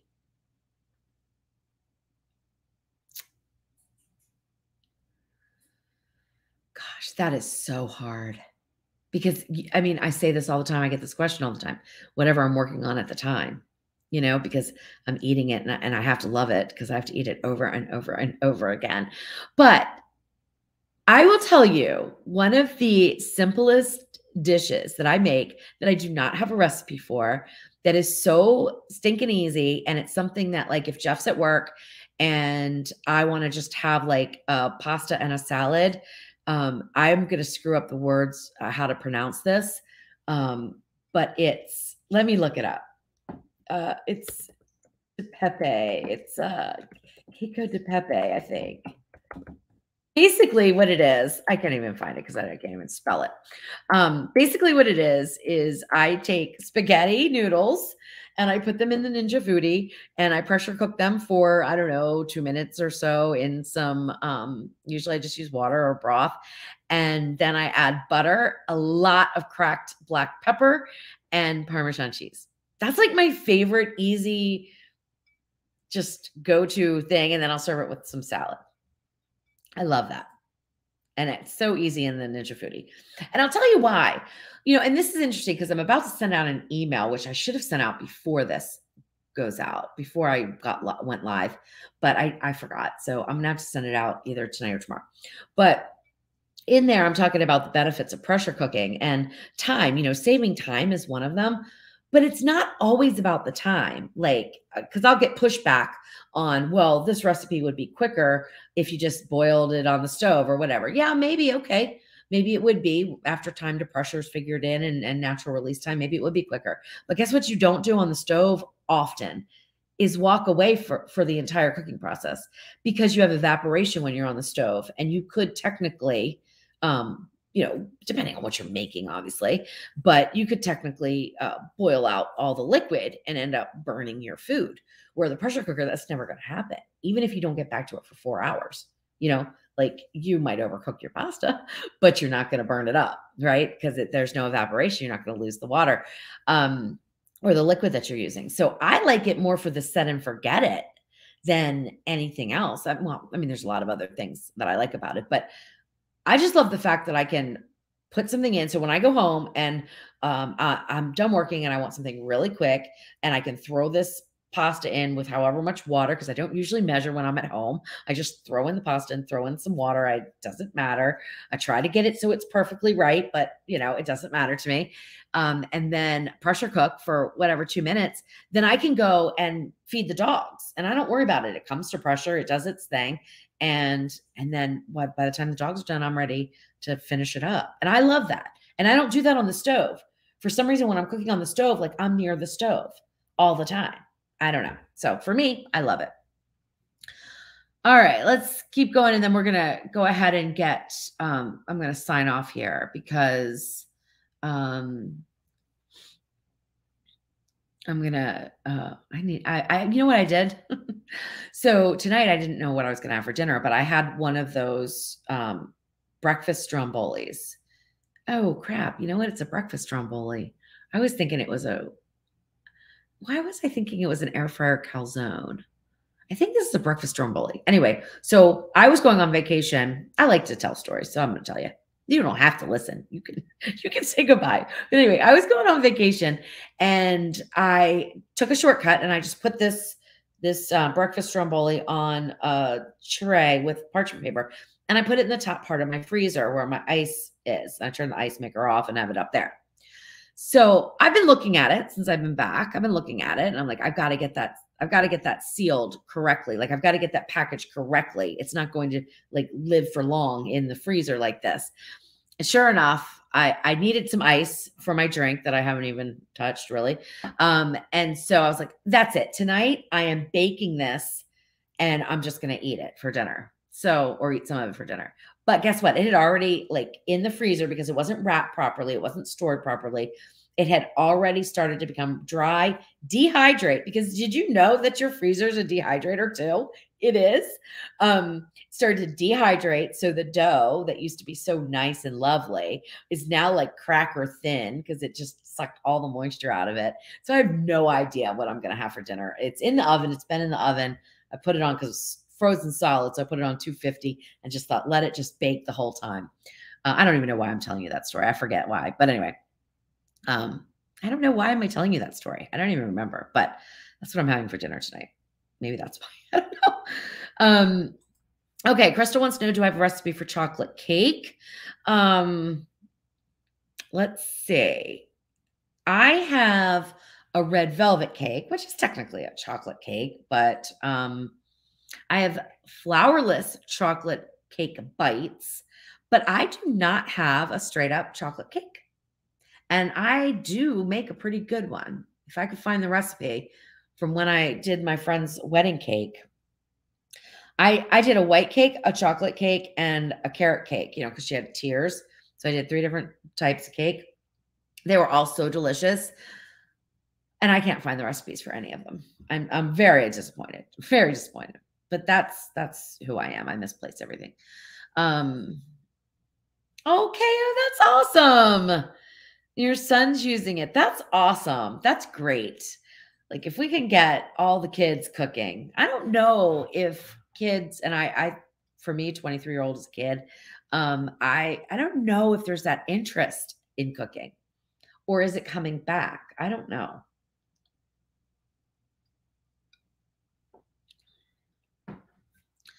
All right, let's see. Linda wants to know, have I produced a video comparing the new Ninja Speedy to the Foodie? I'm at the point of purchasing the Speedy.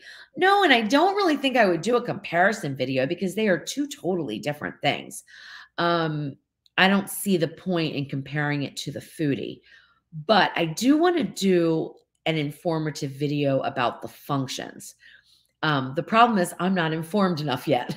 So I have not had enough time. I've been playing with it more. I did put a video out on making yogurt in it because it didn't have a yogurt function. So I chose to use the sous vide function instead, and that worked out really well.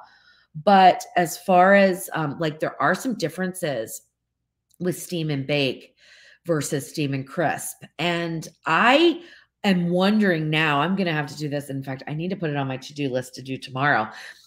I wonder if there's the same differences on the steam bake and steam crisp on the Foodie. And that is that the steam bake takes a whole lot longer. It stays a whole lot longer on the steam function in the Speedy. but it doesn't seem to do that in the foodie, I don't think. But maybe I haven't used steam bake enough. So these are little things I need to teach myself. So I got to practice stuff before I can get on and do a video about it. All right, let's see. Oh, thanks guys for all the support for my friend and CJ's wife. That's awesome.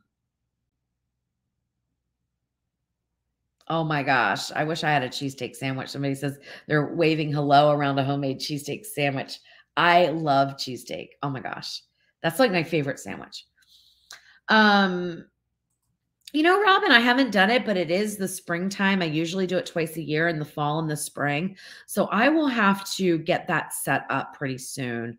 And yeah, so I'll do that. I'll do that. And then it'll be done through Facebook group like I usually do. Okay, let's see.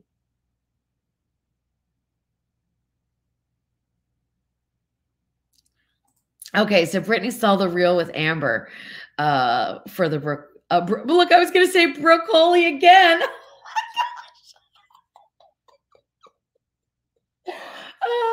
Brajol. Anyway, yeah. So it is hysterical. So I did a reel and I did a YouTube short, which I was really against doing YouTube shorts because I didn't want to confuse anybody. Like I didn't want people to think I was going to short form video and that I wasn't going to be putting out the longer form, informational videos. But I don't know. I figured I'd throw that one out there. I thought it was funny. I don't know how many more I'll do. I am doing some though for St. Patrick's Day recipes. So Jeff's going to work on a couple of the recipes for me and we're going to do them, see how it goes. If people like it, they like it. If they don't, then I won't do them.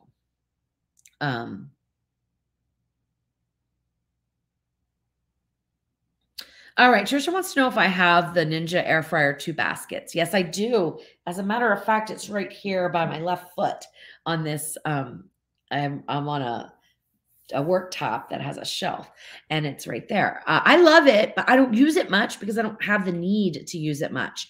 The reason being when I'm focused on a recipe, I'm probably focused on the Ninja Foodie mostly, or I'm using the oven or the stove or something like that. But I don't use that air fryer that often, but it's cool because there's 2 zones and you can cook 2 different things at 2 different temperatures. And I love that. And it works great. It works just as good as the Foodie air fryer. And I think the Ninja Foodie as an air fryer is top notch. The grill also is a great air fryer and the 2 basket is great air fryer. The ovens, not so much great air fryer. But I love it. I don't know. I don't use it that much. It's kind of sad. I don't know why. Because I don't like cook like you would if you had a family of 4 and you're cooking dinner every night and you're having different components. You might throw, your rice in your pressure cooker and you might use your 2 drawer to do your chicken, like chicken thighs or something like that. I don't cook like that because Jeff and I eat nothing but leftovers. I very seldom just cook dinner if it's not something that we're not testing. Sometimes, but not often. Hi,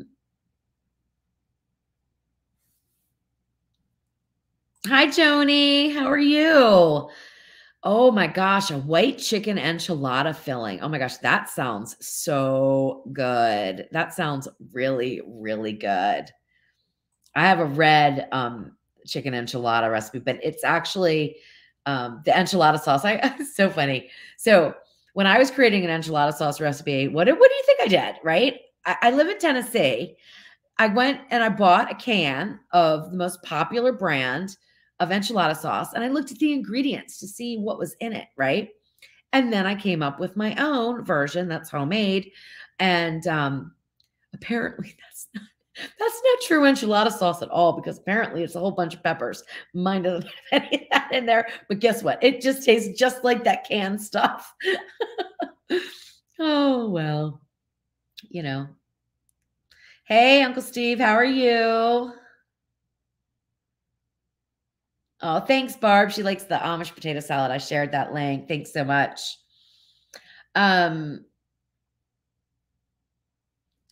Yeah, Uncle Steve, I still need to get some of those from you. I keep meaning to go and order some, and my to-do list, it's long.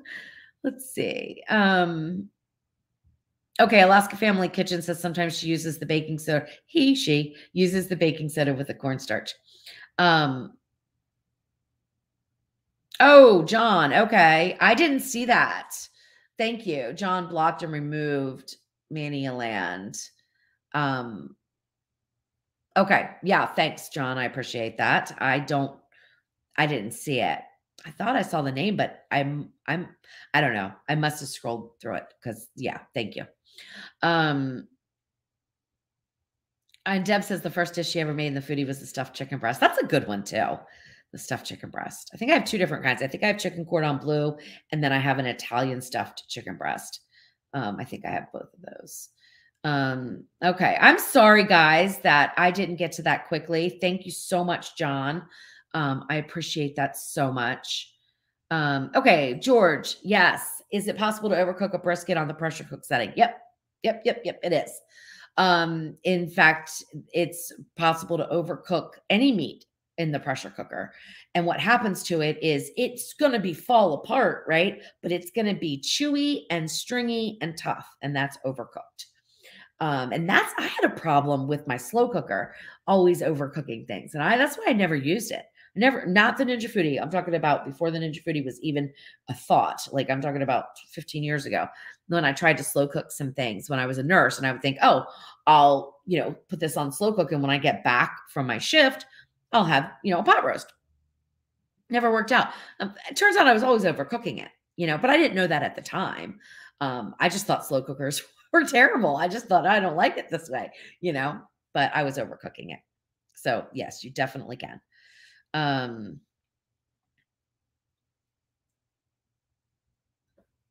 Let's see. Good night, Annie.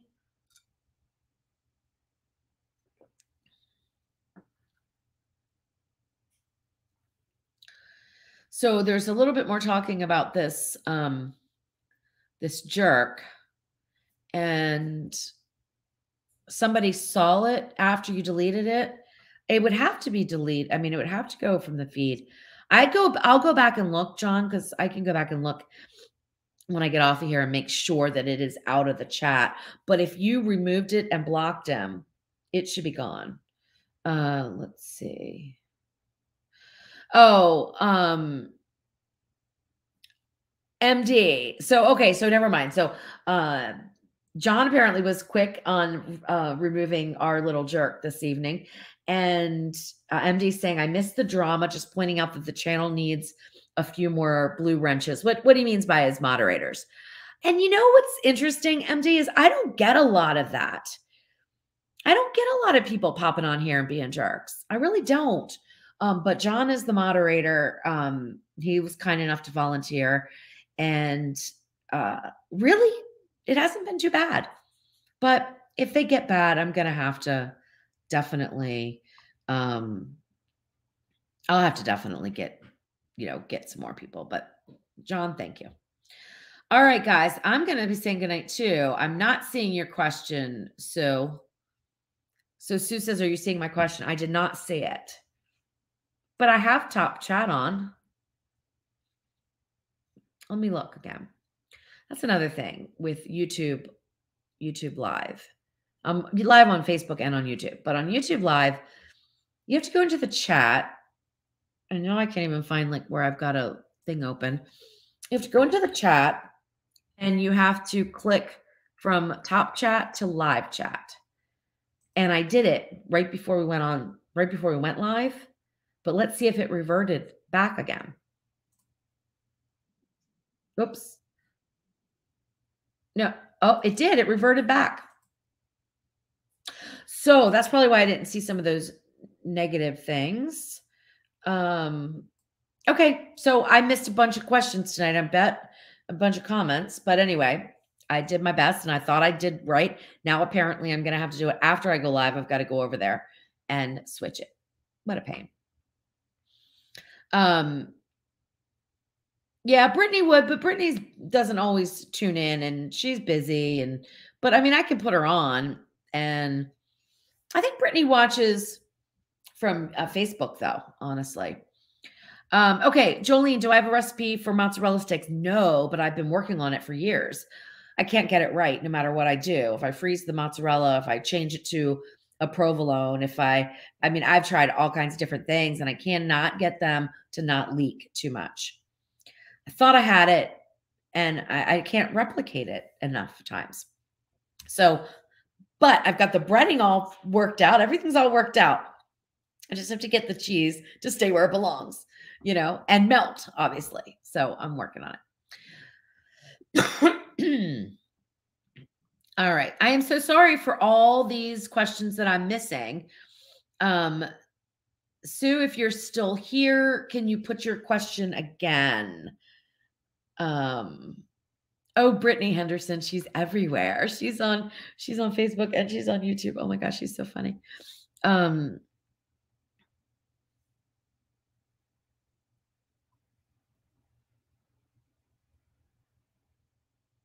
Oh, Abby and Lucy, thank you so much. They're just giving me compliments that they look forward to the Tuesdays with me. That's awesome. I appreciate that so much. I look forward to the Tuesdays with you guys. I think it's so much fun. I mean, we have fun on Sundays, but I'm not live. I'm just live in the chat and we have fun. But this is just totally different, I think. And Tasty Tuesdays are always fun anyway. So, all right, Jen D's got a question. Love your videos, Louise. Have you used the Ninja Creamy? If so, what are your thoughts? Yes, I've used the Ninja Creamy, and no, I can't figure it out. That's the answer. So first of all, I think I'm impulsive. So I don't plan very well. So planning the ice cream that I want to eat tomorrow night isn't my thing. Like I just don't think like that. So I have an ice cream maker and I much prefer it. But I did make a frozen yogurt the other day in the blender, just with yogurt and frozen strawberries and a little bit of Swerve. And I put it in the creamy. And that's going to be like my dessert tonight. I'm going to creamerize it and see how it goes. So I want to like it because there's so much you can do with it, right? But I end up getting what I call astronaut dust. I end up getting powdery powder, and it's not ice cream. And I don't want to have to spin it again. I know there's different tricks. I've read them all.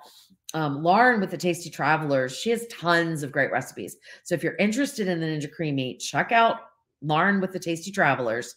So you just Google the Tasty Travelers and find her website. She's got tons and tons of Ninja Creamy recipes, and she has a cookbook for the Ninja Creamy with a whole bunch of recipes. So she's really the go-to on that. She's got that down pat. Me, I just get the dust and I don't like it. And I don't want to write a recipe for something that you have to spin so many times or add liquid to. Like that's the thing. So it's like I don't have the patience to test it enough, because if my one doesn't work out and then I add liquid, like let's say I add a little cream or add a little half and half and spin it again and then it's perfect. Well, guess what? It was 9:00 at night and I was just dumping in some, milk or cream or half and half. I wasn't measuring. And then the next day I'm like, oh my gosh, I wanted to do that as a recipe and I've got to start all over. And it's just too much for me. So something so simple, I just can't get, right? I can do complicated things, but the simple stuff sometimes, anyway. John, I did answer pink salt, kosher salt, and I answered his question. Yes. But I didn't see anything else. All right, let's see.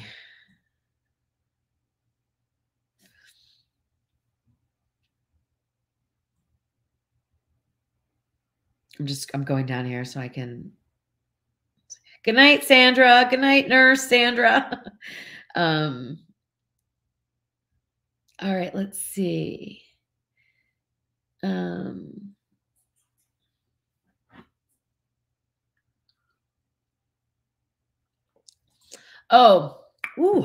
That's too strong.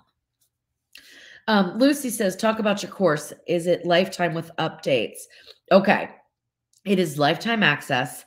When we talk about updates, the updates that I will be doing is update the OL series. Okay. So all the sections in the course, there's 5 sections. The first one goes over all the basics of the Ninja Foodie, the basics of the functions, how to clean how to clean different aspects of it. Then the second module or section is on accessories, what fits, what doesn't, what's most versatile in my opinion. And then there's some worksheets there that you can go and, you have the list, and I have it for the UK, Canada, and the US. And then I think there's, I wish I could remember them. This is why I need a table of contents. Then section 3 goes over each of the functions, I think, in more detail, like learn the functions and how they work. That's got some cooking in it, but not as much. It's more experimenting kind of stuff. I mean, sometimes I was experimenting, but I mean, like showing you the difference between a chicken breast, broiled, baked, air fried, and I didn't dehydrate it, I don't think. But anyway, showing you the difference in the texture and the results and stuff so that you can see visually what these different functions do. Section 4 is basically a lot of cooking education. So, because I think that's really the missing piece, is you instinctively know what function to use when you understand the food you're cooking and where it's best suited to be cooked, whether it's a moist cooking environment, a dry cooking environment, or a combination. So I go through that, and I go through 360 meals, choosing ingredients, layering ingredients. I mean, it's very, very intense. I would say intense. I probably put too much information in there. Probably when I look at it, I'm like, oh my goodness. But it's just everything you could ever want to know. I mean, everything that I've learned and putting my cooking expertise into it and stuff. But updates. So lifetime access, yes. Now, if I change platforms, because, like I use a platform called Kajabi to host the course. So there's a chance that I might, change platforms, and I would have to notify everybody. There's also a chance that I may take the course down. Like I may not, how do I put this? I may not like want to continue to pay for Kajabi because maybe the course is outdated now. When I say outdated, that sounds terrible, but it's 20 years down the road, right? Let's say it's 20 years down the road. And I don't want to pay yearly because I'm not selling enough courses. That's a better way to put it. If I'm not selling enough courses to keep paying Kajabi to host them, I may take them down. But what I would do is give you guys 90 days notice to say, hey, you can go download all these videos. You have lifetime access. You can download them, but I'm going to remove it from the platform. I don't see myself doing that anytime soon because I haven't even finished the thing. Now, updates. I'm updating with the OL 701, but I'm telling you, if there's another Ninja Foodie that comes out unless it's just a little feature change and I'll just add that feature, I am not doing another whole thing like this. It is too time consuming. Like, I mean, I can't even begin to tell you how time consuming it is. So what I would do is I would do a mini course on that one. Okay. That's what I would do. I'm not going to go back in and update this one because it takes too much time to keep up with all these things. So updates, if I find I'm wrong about something, I'm going to update the video. If I find a new trick, I'm going to update the video. If definitely with the OL series, I'm updating it. But if they come out with the OLS series, I might do one video talking about the differences because the principles behind the functions are exactly the same. Okay. I hope that makes sense. And if it's something that somebody wants to watch from start to finish, like that's kind of what I wish I would have done instead of doing this big course. I wish I would have broken it down and done little courses that had the basic information, but for each individual model almost. That would be time consuming too, wouldn't it? But anyway, I can't go back. I've done it. It's amazing. It really is amazing. And if you get on my email list, like ASAP, like right now, if you go to sign up for my emails, I'm going to be sending out probably tomorrow at this point, tomorrow morning, I'm sending out an email and offering the email list a discount on the course. So if you are interested in it, I think I put the link already, but if you're interested in it, get on my email list. And to get on my email list, you just sign up. But let me send you to the thing. So many things. So many things. Now, I'm going to tell you too right now that this this page that I'm going to send you to is like old. Okay. It is from my old logo from when Jeff and I just started, but it still works fine. I just need to update it with the new logo and everything. So I'm going to paste that in. So if you're interested in the course and you want to get a little bit off, go sign up for the email. If you're already signed up for my emails, you're going to get it probably tomorrow morning. Okay, let's finish this up. Okay, let's do this one. Let's talk about this. Dear Louise, would it be interesting for you? I'm thinking you probably said it would be interesting for you to take some popular recipes of famous star cooks and adapt them for the Ninja Foodie. Of course, your recipes are also super good, but I hope you understand me. I understand. I understand. I could do that as a video, probably. That might be a fun little series. It'd be easier for me because I wouldn't have to actually develop the recipe. That might be fun. I'm going to think about that and think about, and Maria, if you have time and you're still in the chat and you feel like kind of hashing this out, the details with me, send me an email, louise@thesaltedpepper.com. Because that might be something fun that would be just a video just on YouTube, but I would put the directions in the YouTube video and not have to write a post on my website for it. That's, I just to kind of let you guys know how long everything takes. So it takes probably, well, for me to do, this is my recipe process, development process. First of all, I just do proof of concept. I get an idea in my head, or I see a certain recipe being posted a lot on social media, and I think I can do that. I can do that better. I can do that in the Ninja Foodie. I can make these changes, blah, blah, blah, blah. And I get inspired. So the first time I do a recipe, it's inspiration based. So I simply get the ingredients that I think I want to use and I cook it, right? No measurements, nothing. I just cook it the way I would ordinarily cook before I started a website, before I started writing recipes for a living. And that tells me if the proof of concept, does it taste good? Because sometimes, like if it doesn't come out well enough, or it was a little too labor intensive, or was a little like the result didn't match the effort, right? It wasn't that good, right? Then it just goes bye-bye. It was fine for us to eat for dinner and it goes bye-bye. And then after that, if it is good, then I try to real quick remember what I put in and I try to write down approximate measurements. And then the next time I test it and I measure everything out and see what the result is. Then from there, you have to tweak it until it gets perfect. So if everything goes really smoothly, I can do it in 3 tests. But if not, it can take me 6, 7, 8. Like the mozzarella sticks, I probably tested those I don't know, 25 times already and still don't have a recipe. So that takes a lot of time.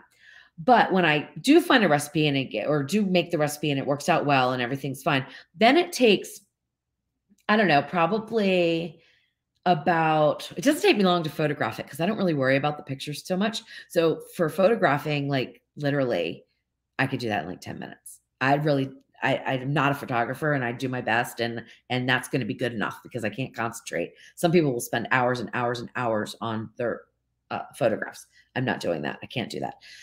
But the video for, let's say a 20-minute recipe, a 30-minute recipe, let's say it's a 30-minute recipe. It's probably going to be about a 17-minute video for a 30-minute recipe. It can take 3 hours to shoot it. And sometimes it can take days, depending on like like what I have, usually a 30-minute recipe wouldn't take days because obviously there's not that much prep or time lapse or whatever. But sometimes, some of the recipes can take a long time, like yogurt. Yogurt can take me a week to film, believe it or not. Because if the timing doesn't time out right, I got to make another batch and then pick up where we left off. It's crazy stuff, let me tell you. But all of that is easy peasy for me. What takes so much time is writing the recipe on my website. That takes me at least 8 hours, a full day, because when you write a recipe on your website, you want to maximize it for Google search. You want people to be able to find it, because if people can't find it, they're not going to make it. And what's the point in even doing it, right? So it's complicated. So anyway, I don't know why I'm getting into that. Probably because I like the idea, and I like the idea of not having to write the recipe post. I really do. I like that. All right.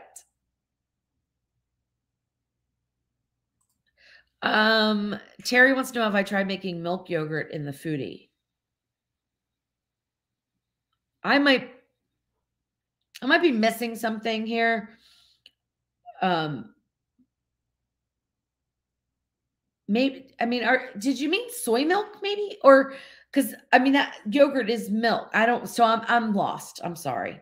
The yogurt that I've made in the foodie is milk-based yogurt, but I've also made a soy-based yogurt in my course.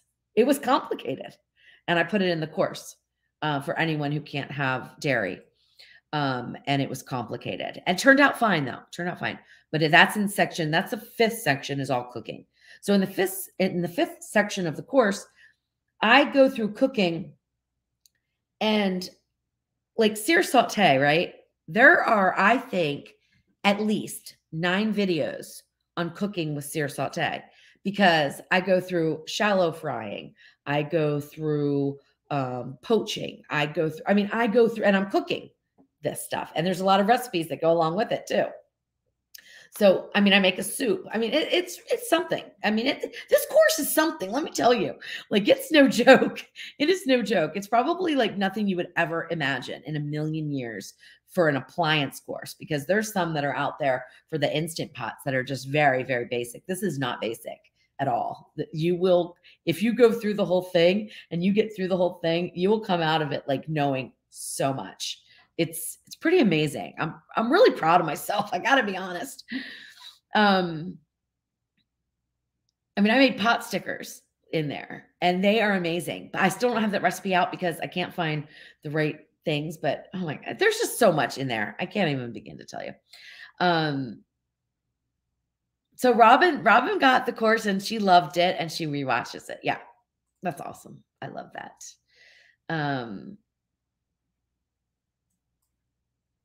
Oh, I'm sorry. You were talking to somebody else. Yeah, I'm retired RN too. And I'm happy to be cooking for a living. All right. I'm going to try to get to the end because I'm going to try to say goodnight.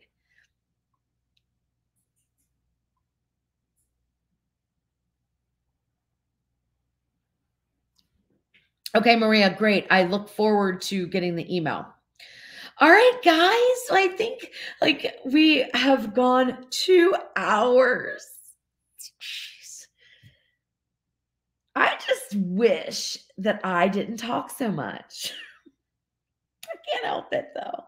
I can't help it. I find all of you guys so interesting, and I don't know. I just love this time with you guys. I really do. And I wish it was face-to-face. I wish we were all face-to-face. But I love it. I have so much fun on the Q&As and the Tasty Tuesdays. It's different. They're different though, because I'm just relaxed here. Tasty Tuesdays are not very relaxing. It can be hectic. It can be stressful, trying to cook with ingredients you didn't even know that they were going to be those ingredients, that 5 minutes beforehand, and you have to make dinner and you have to make it look good and you have to do it live. Yeah, it can be a little stressful. All right, last question of the night, and then I'm going to say good night to everybody is, do I think the one lid Ninja Foodie is better than its predecessor? No, I do not think it's better. I think it's a little bit different. I love some of the functions on it, but I do not think it's better. I think there's, I mean, for the most part, they're very similar, so they can do the same things. I use it all the time though. So I say it's not better, but I use it and it is like my go-to that I'm using. But I think I did that mostly because I had to force myself to use it because I'm so in love with the 2-lid model. I'm so in love with it. I think the vents being in the lid causes some well, it has some benefits and it has some downsides to it, right? So with steaming in the 2-lid model, that's one of the differences between the 2-lid model and the 1-lid model is steaming. Steaming in the 1-lid model, even if you have the vent all the way open, I mean the 2-lid model with the vent all the way open, your pin can still pop up, which will prevent you from being able to open the lid right when the steaming is done. And that can overcook. Like if you're doing vegetables, it can overcook. So I tell people if you're doing steaming and you're following an online recipe and it says to steam for 12 minutes, back that down to 10 minutes on the Ninja Foodie 2-lid. I don't want to get this backwards on the 2-lid model because the pin could be up and it might take a minute or two for the pin to come down. And during that time, even though the Ninja Foodie is not actively, steaming and heating that bottom element, there's still steam in there. Your food's still cooking because it's not like a switch that just turns it off. Like as long as there's heat in that pot, your food's cooking. So that's what I tell people. And I tell people in the course, honestly, that's one of the things I go over. So with the one lid model though, because the vents are in the lid itself, you never have that worry. You can open that lid. It's never going to be sealed. So that's a difference.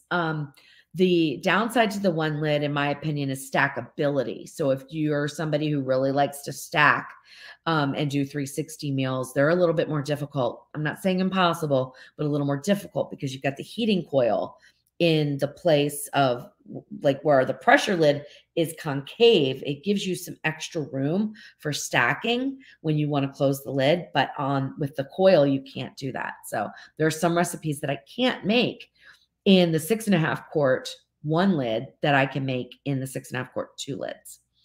Now, that being said, the proof function is incredible. I love it. And I really do like the steam and crisp too. And I'm finding that I'm wrong about some things and I'm enjoying that. Enjoying the fact that I'm wrong about things. Like there are actually times when you can take breaded food and use the steam and crisp and have a better outcome than when you just use air crisp. And that goes against everything. Like my mind's blown, but I've seen it happen. So it's really interesting. And I mean, there's so many more things that I need to cook with it, but I don't think it's better, just a little bit different.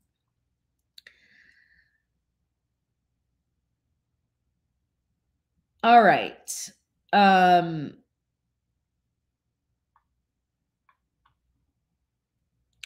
right. I don't know what's going on. If I don't think I need to jump in, MD and George, I don't need to jump in, right? Um,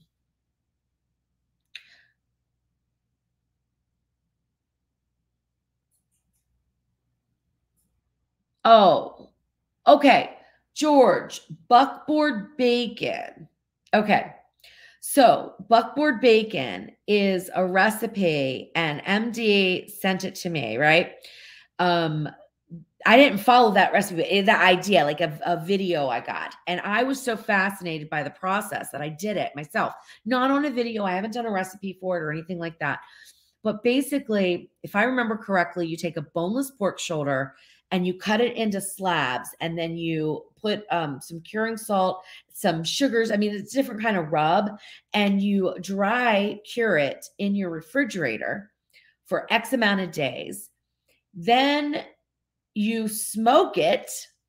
And then after you smoke it, you cut it and you slice it and make like cottage bacon is another name for it. So George, if you want to look it up, it's not just a UK thing. I don't even know if it is a UK thing, but if you want to look it up, just Google cottage bacon, and you should be able to find it. Buckboard is also another word you could Google, but cottage bacon, I think, is something that's a little more familiar. Hi, Diana. It's 3 a.m. in the UK. I know. Yeah, I wish I could do different times. Okay. Anyway, I love you guys. Thank you, John, again for being a wonderful moderator and a wonderful friend to me. I appreciate that so much. Thanks, MD, for everything, and Brittany, and I could call out everybody, and I'd be here another 5 hours. Just everybody. Crystal, I hope you're continue to feel good. And I never saw what book you were reading, so you have to let me know. All right. So, guys, I love you so much. Sorry if I didn't call out your name, because I could really go through and call out a million people. So sorry if I didn't. But I love you all, and I'm going to say goodbye. And I will see you next Tuesday for Tasty Tuesday with Jeff. And then also, don't forget, if you want to look into that course, or you just want to get my recipes in your inbox, in your email, sign up for my email. And I gave you that link already. All right. Bye, guys. See you later. Have a good one.